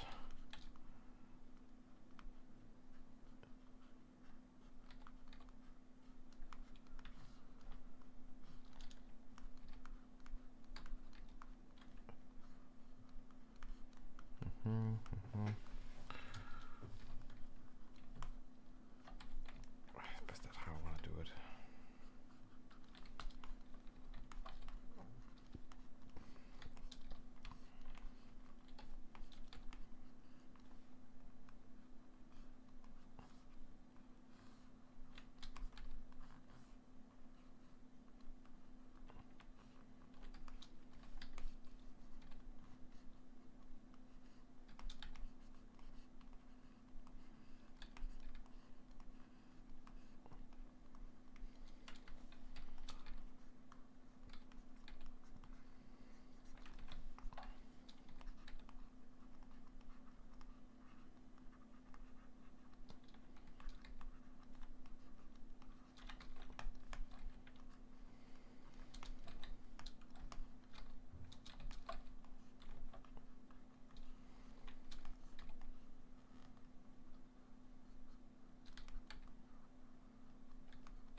That was just it for the music?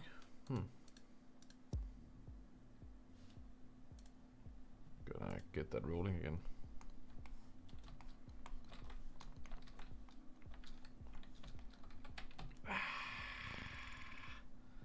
Not really feeling this.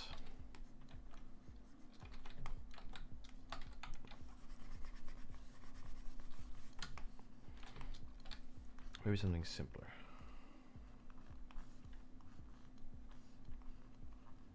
Just a handheld gun, basically.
About your question, actually, about getting into doing more concept stuff. Somebody asked a very similar question in the last stream, just about how to practice doing stuff from imagination.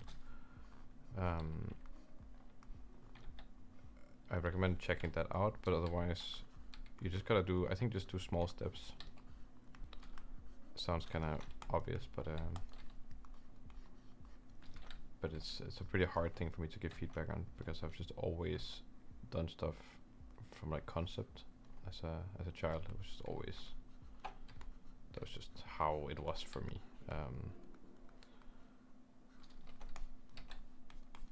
The things I had to learn was like to learn from the real world and to pay attention and those kinds of things. Those were the lessons that I really had to really learn. Let's see here.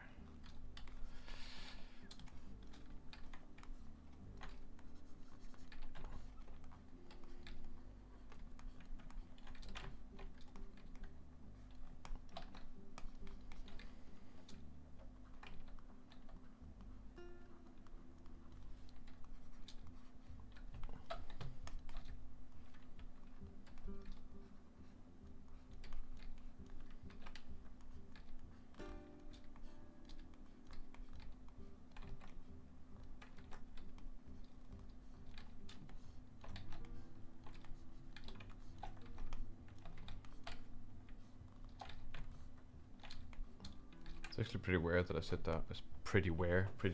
What the hell? Pretty rare that I sit down and do weapons. I love doing them. I think they are super fun, but it just rarely happens for some reason.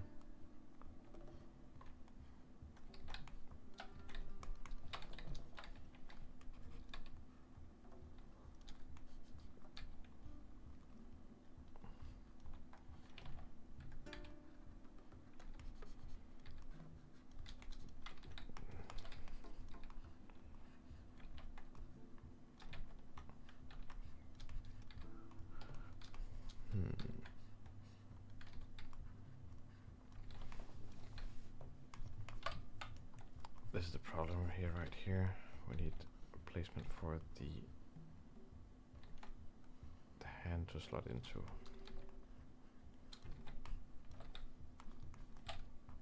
Right there. This is obviously some kind of fuel canister thing. That's the ammo for this gun. That sits right there. Then this thing has to have a kind of exciting barrel or something that sits behind here, and then it's in there, then it pops out maybe, or maybe it, that. Hmm.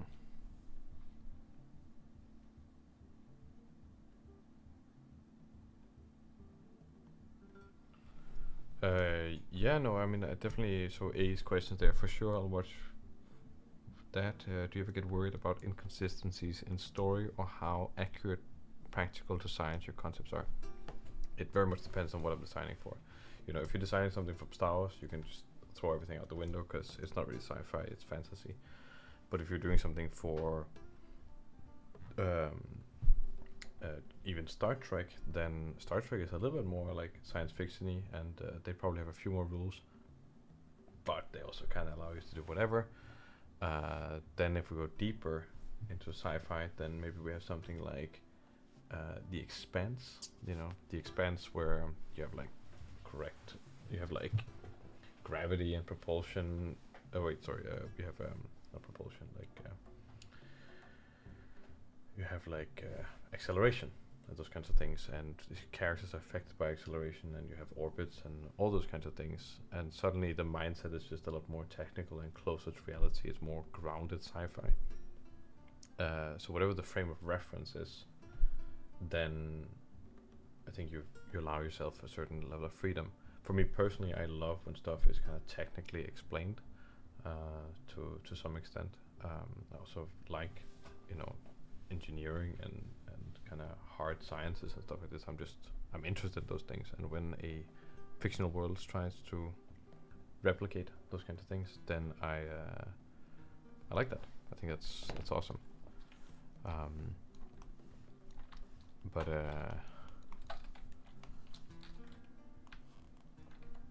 But for my own stuff, then, like for example, for this world, you know, Black Horizon, then I've set a certain level of technical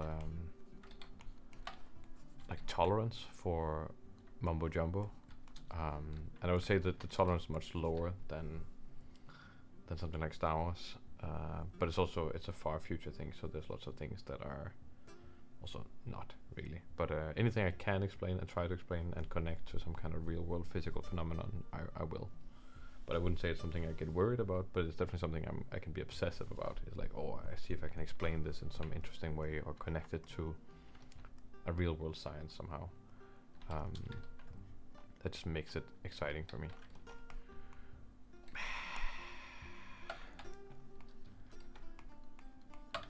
Maybe it just goes in there and then it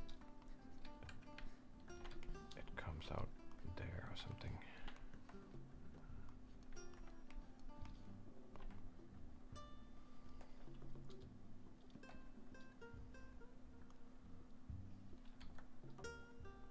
I think I saw those ones. The Expanse ones. I love The Expanse. I think it's so cool. It's great. It was a very refreshing sci-fi show.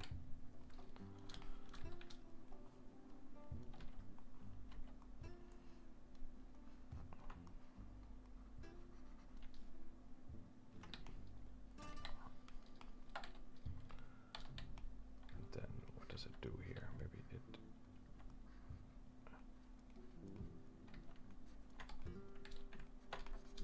Okay, no, I think I finally found an idea here that makes sense to me.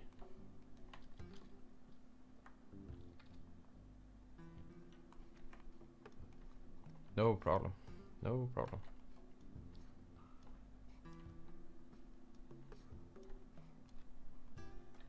It's a plasma gun, but this thing right here is kind of like a jet engine.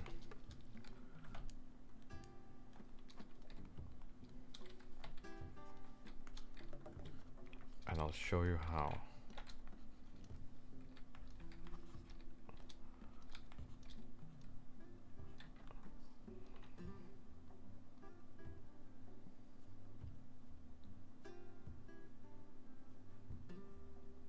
Hi, Open. Did you watch the video how to create epic scale in Blender?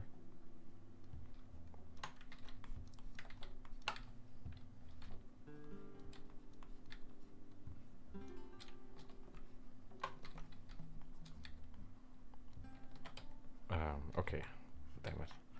Uh, uh, how to set up the camera to create epic scenes.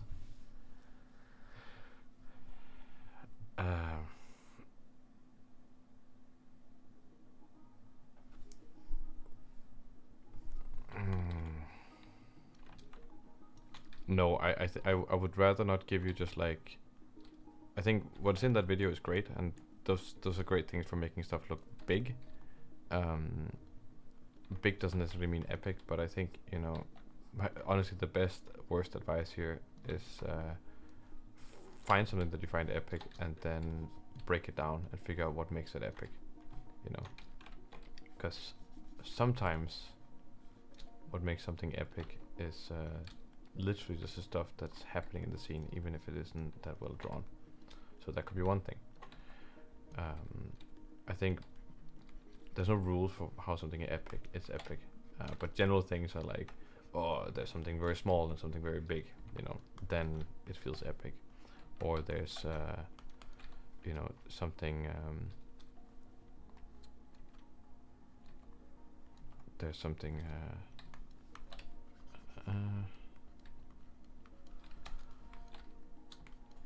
there's something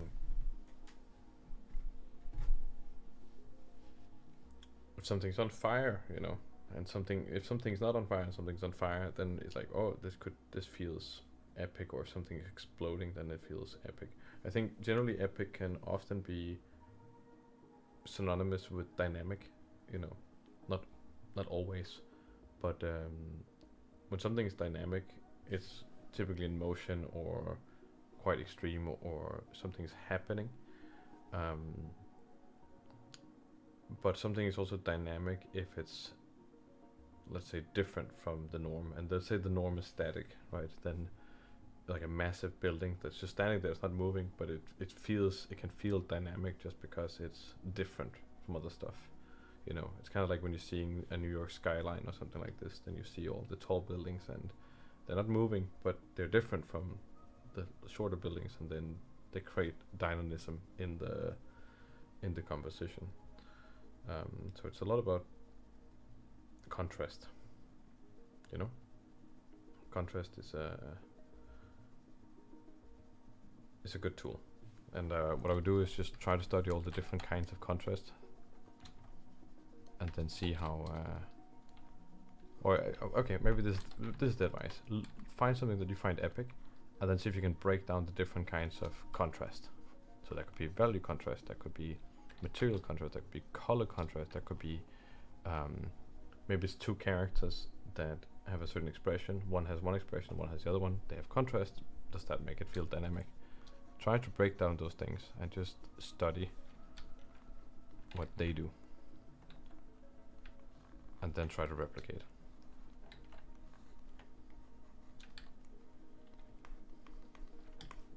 I think that's a lot better foundation for these things. I hope that's worth something. Okay, let's see here if I can color this thing in, and that'll probably be the last thing. Okay, verse here, blah, blah, blah, blah.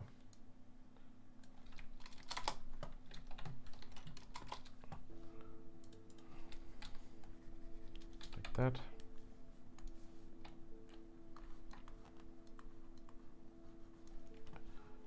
Actually gonna skip that song right there.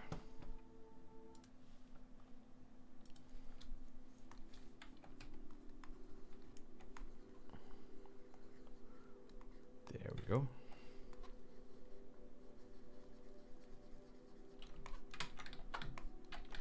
And here we have that gun. It's beginning to look like a Halo gun, right? When it has this color scheme, like the Covenant stuff. Nope. I want this on a separate layer, actually.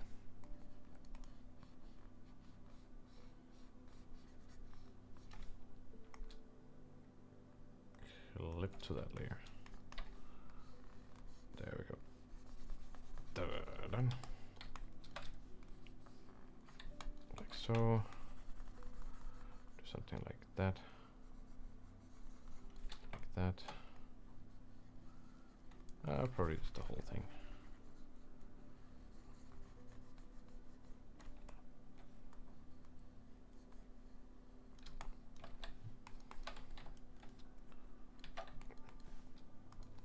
Then we could get this guy to go here,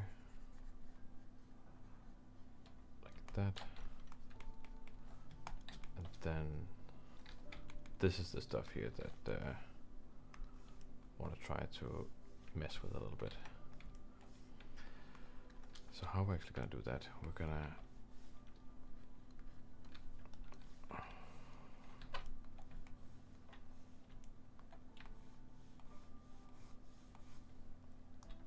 create a little bit of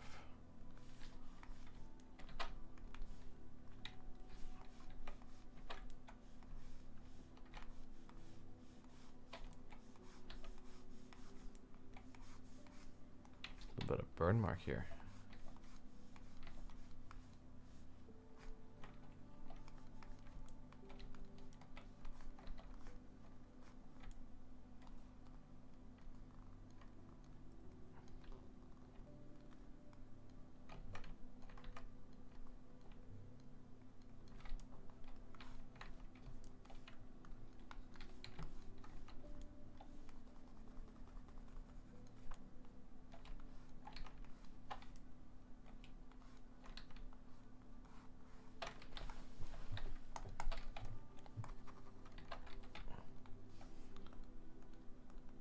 This is the stuff.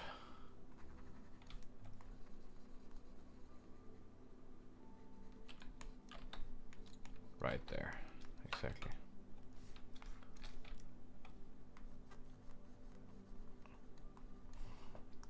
Maybe this thing can actually be a bit of a golden right there.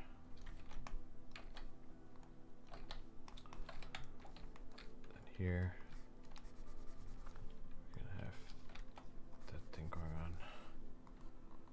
There.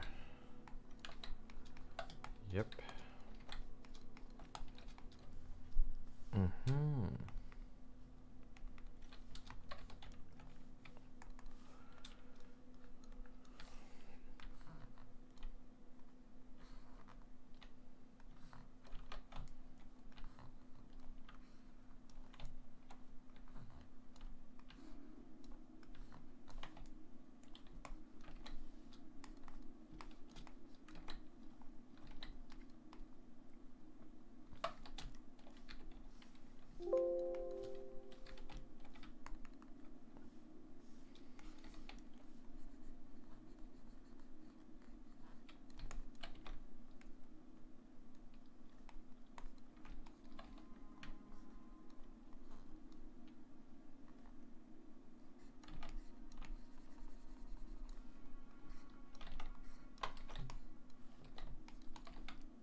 I want it, or do I want just the whole thing to?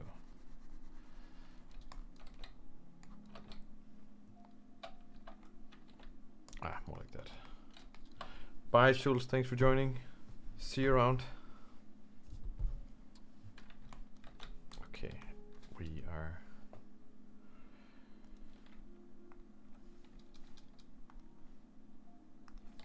gonna get this thing to fly here.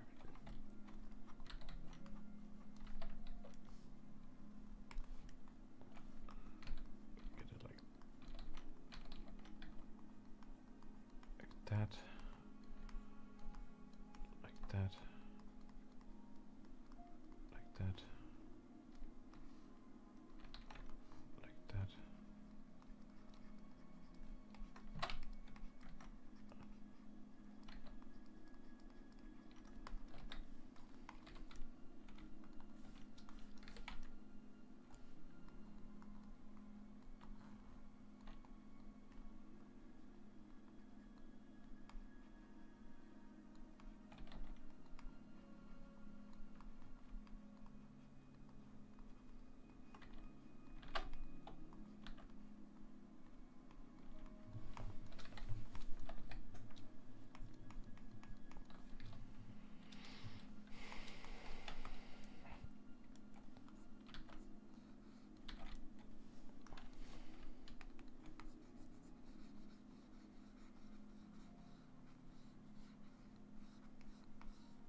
And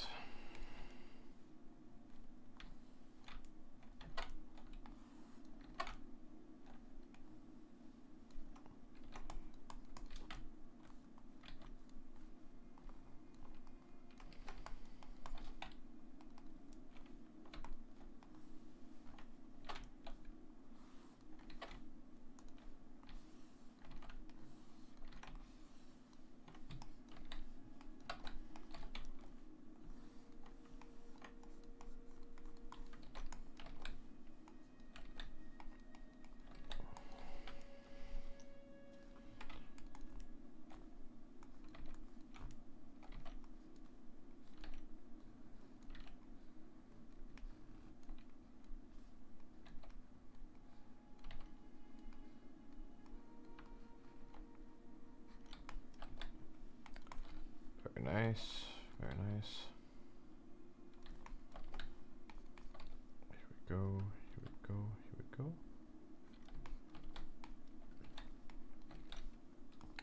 That's some kind of weapon thing right there. It was quite Halo, to be honest. This is it's almost a rip-off of Halo. But what I'm imagining is that this thing can it has some cool features maybe.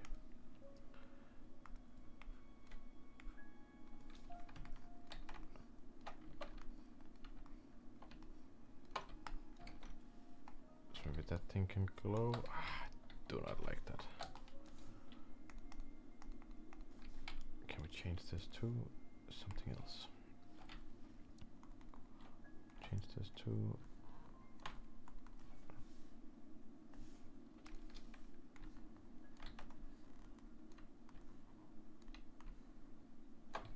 that. Yeah, that's better.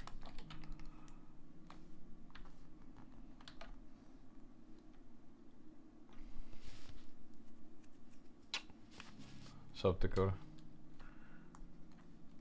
You did miss a lot. I am actually almost done now. Making pew-pews. We made 2 pew-pews. I'm pretty sure it was you who said that we were doing. I should do a wiki. No. Last week.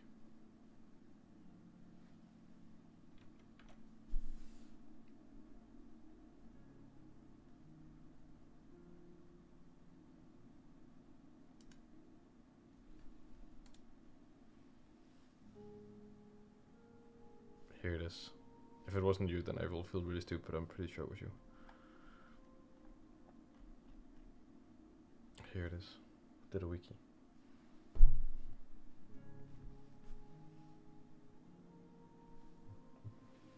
It's not all there. It's only like 35 pages. But more is 100% coming. I'm still working on all the structure stuff, and you can click things and be like, ooh, really, and then hopefully, I didn't even know this worked. Oh, and then I can click a character.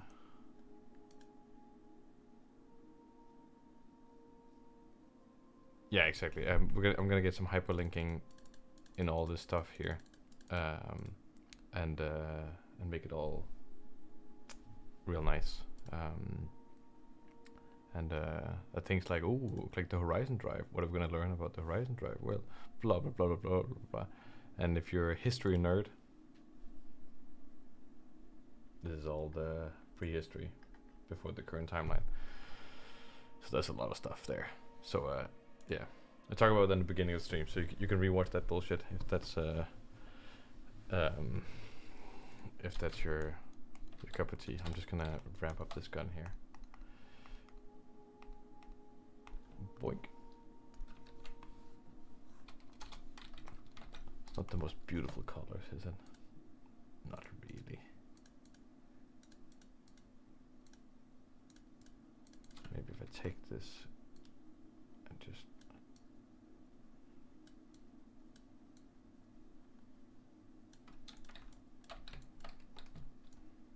Oh. Okay. take this here, duplicate that, and then so actually what I want to happen is that somehow this thing gets see daisy gets popped up. We can do that, just a little bit of hand magic. Whoop, like that kinda. And then maybe some cool thingamajig. There's some kind of, this is like a venting thing, that's what I'm thinking. It's like a venting thing. Some of the hypercore or whatever the hell it's called, it's gonna be inside this.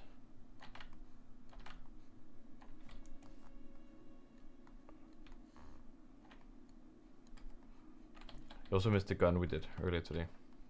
It was epic. It's an epic gun. But no, but basically I've been genuine, honestly, like I think you mentioned it last week, and then I was like, because I'd been thinking about doing it so many times, and then you said it, and I was like, why not? Why not just make a wiki?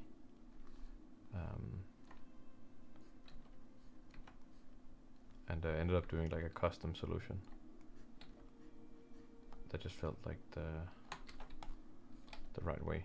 The link is in the description for the wiki, actually, in the description for the video. So if you want to visit it, you can just visit it. The ammunition for this gun here,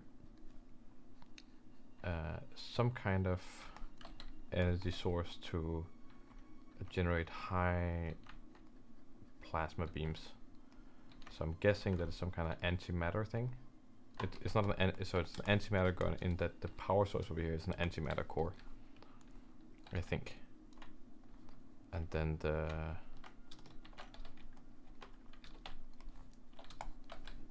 this stuff here is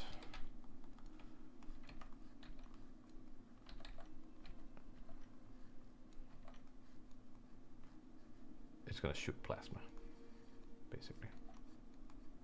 That's what I'm thinking.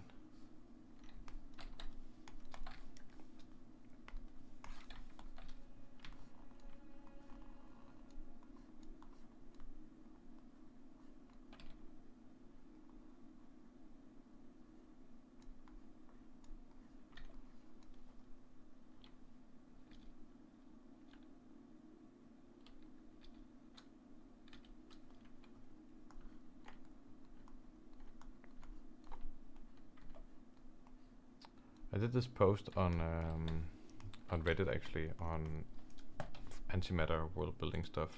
I think it was actually a pretty cool post. Maybe, I don't know, if you've seen it on Reddit, then that's all dandy, but it's here. We probably went through this on stream at some point, but basically it's how engines work in the world, and how it's made up of this like weird hydrogen thing, and then you have these antimatter stuff.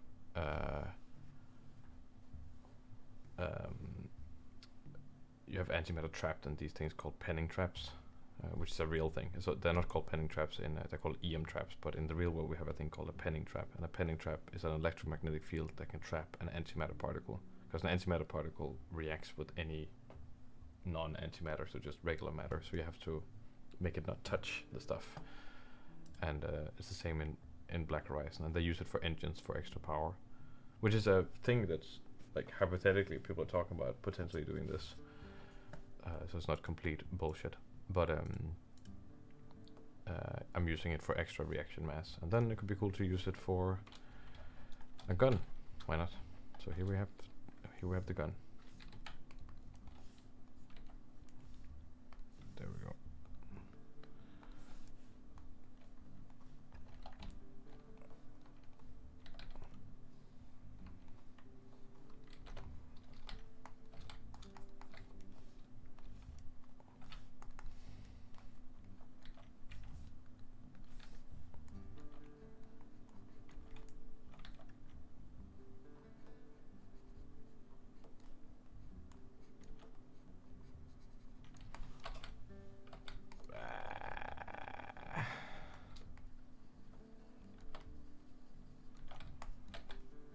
Yeah, that's fine, actually. That's okay.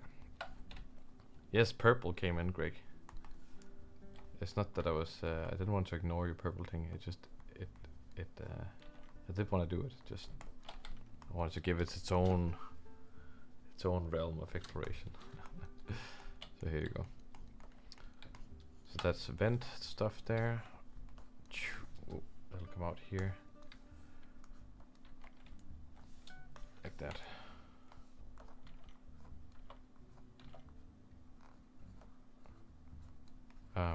But yeah, I ended up doing a custom solution for the wiki.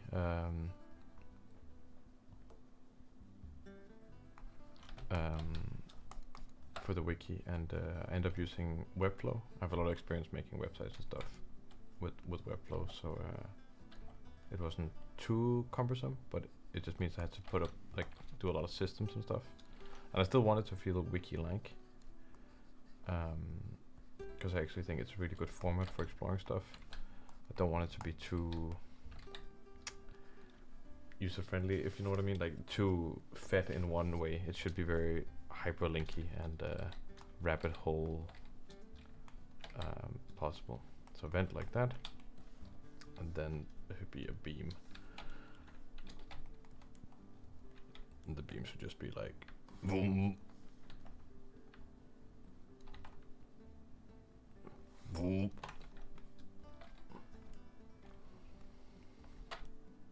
like that, basically. Something.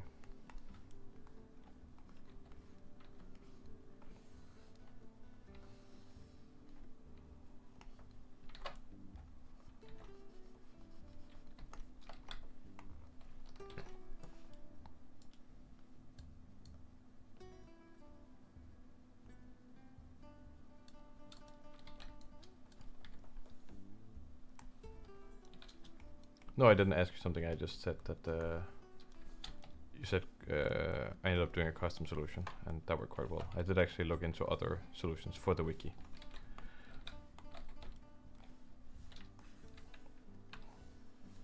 I was just explaining. Nothing very fancy.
The brightness.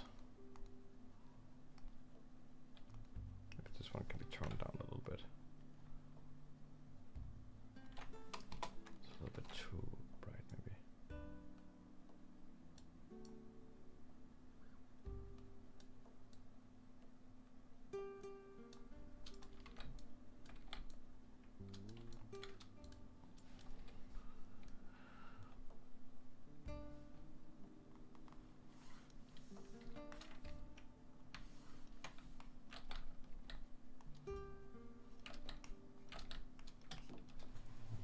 Oh yeah! Now we just need a name for this gun.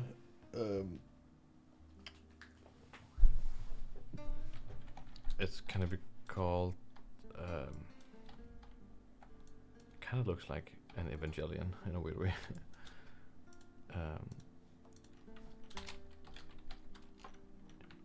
Heat jaw, purple haze. Oh, haze is pretty good. What about haze mouth? Mouth haze. I mean, just haze is pretty good.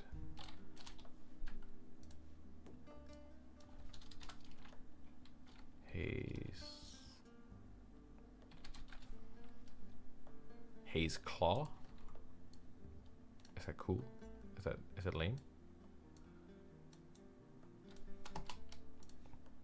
If I make it in a really cool font, would it then be cool?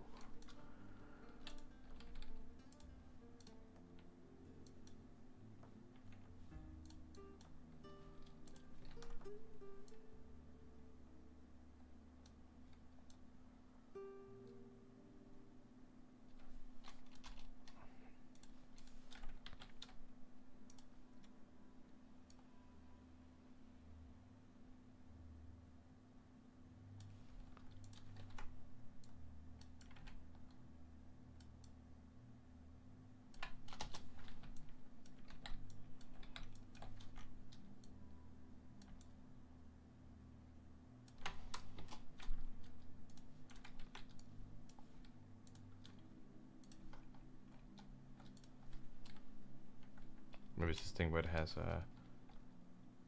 more RL45, 455. We can do RL55. Maybe has claw. That sounds like a cat.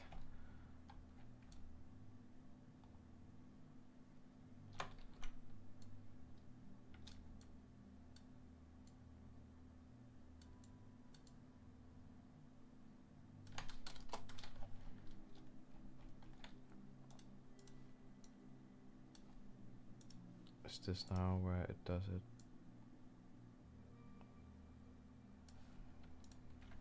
Then I can like that.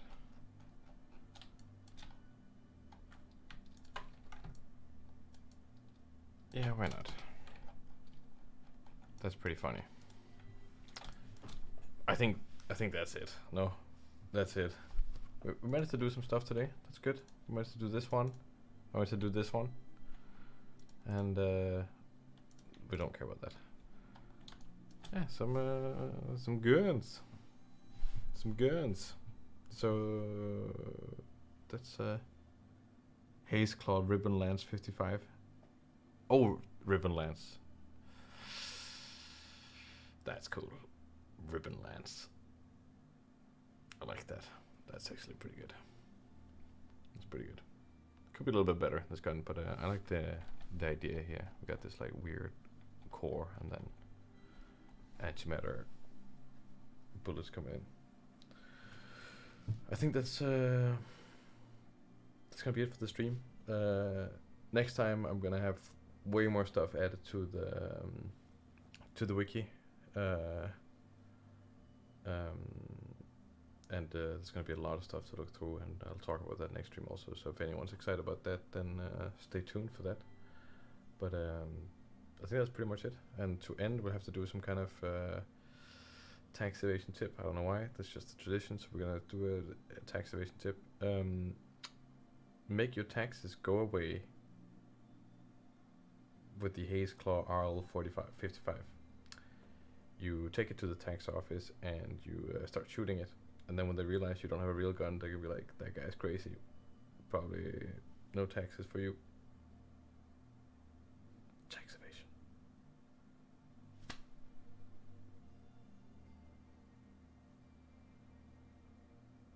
That's pretty good. I like the Greg Beauty suggestion right there. But guys, that's gonna be it for the stream. Thank you all for joining. Thank you for watching. Thanks for spending the time here. Thanks for taking a peek. See you guys in the future. Live long and prosper.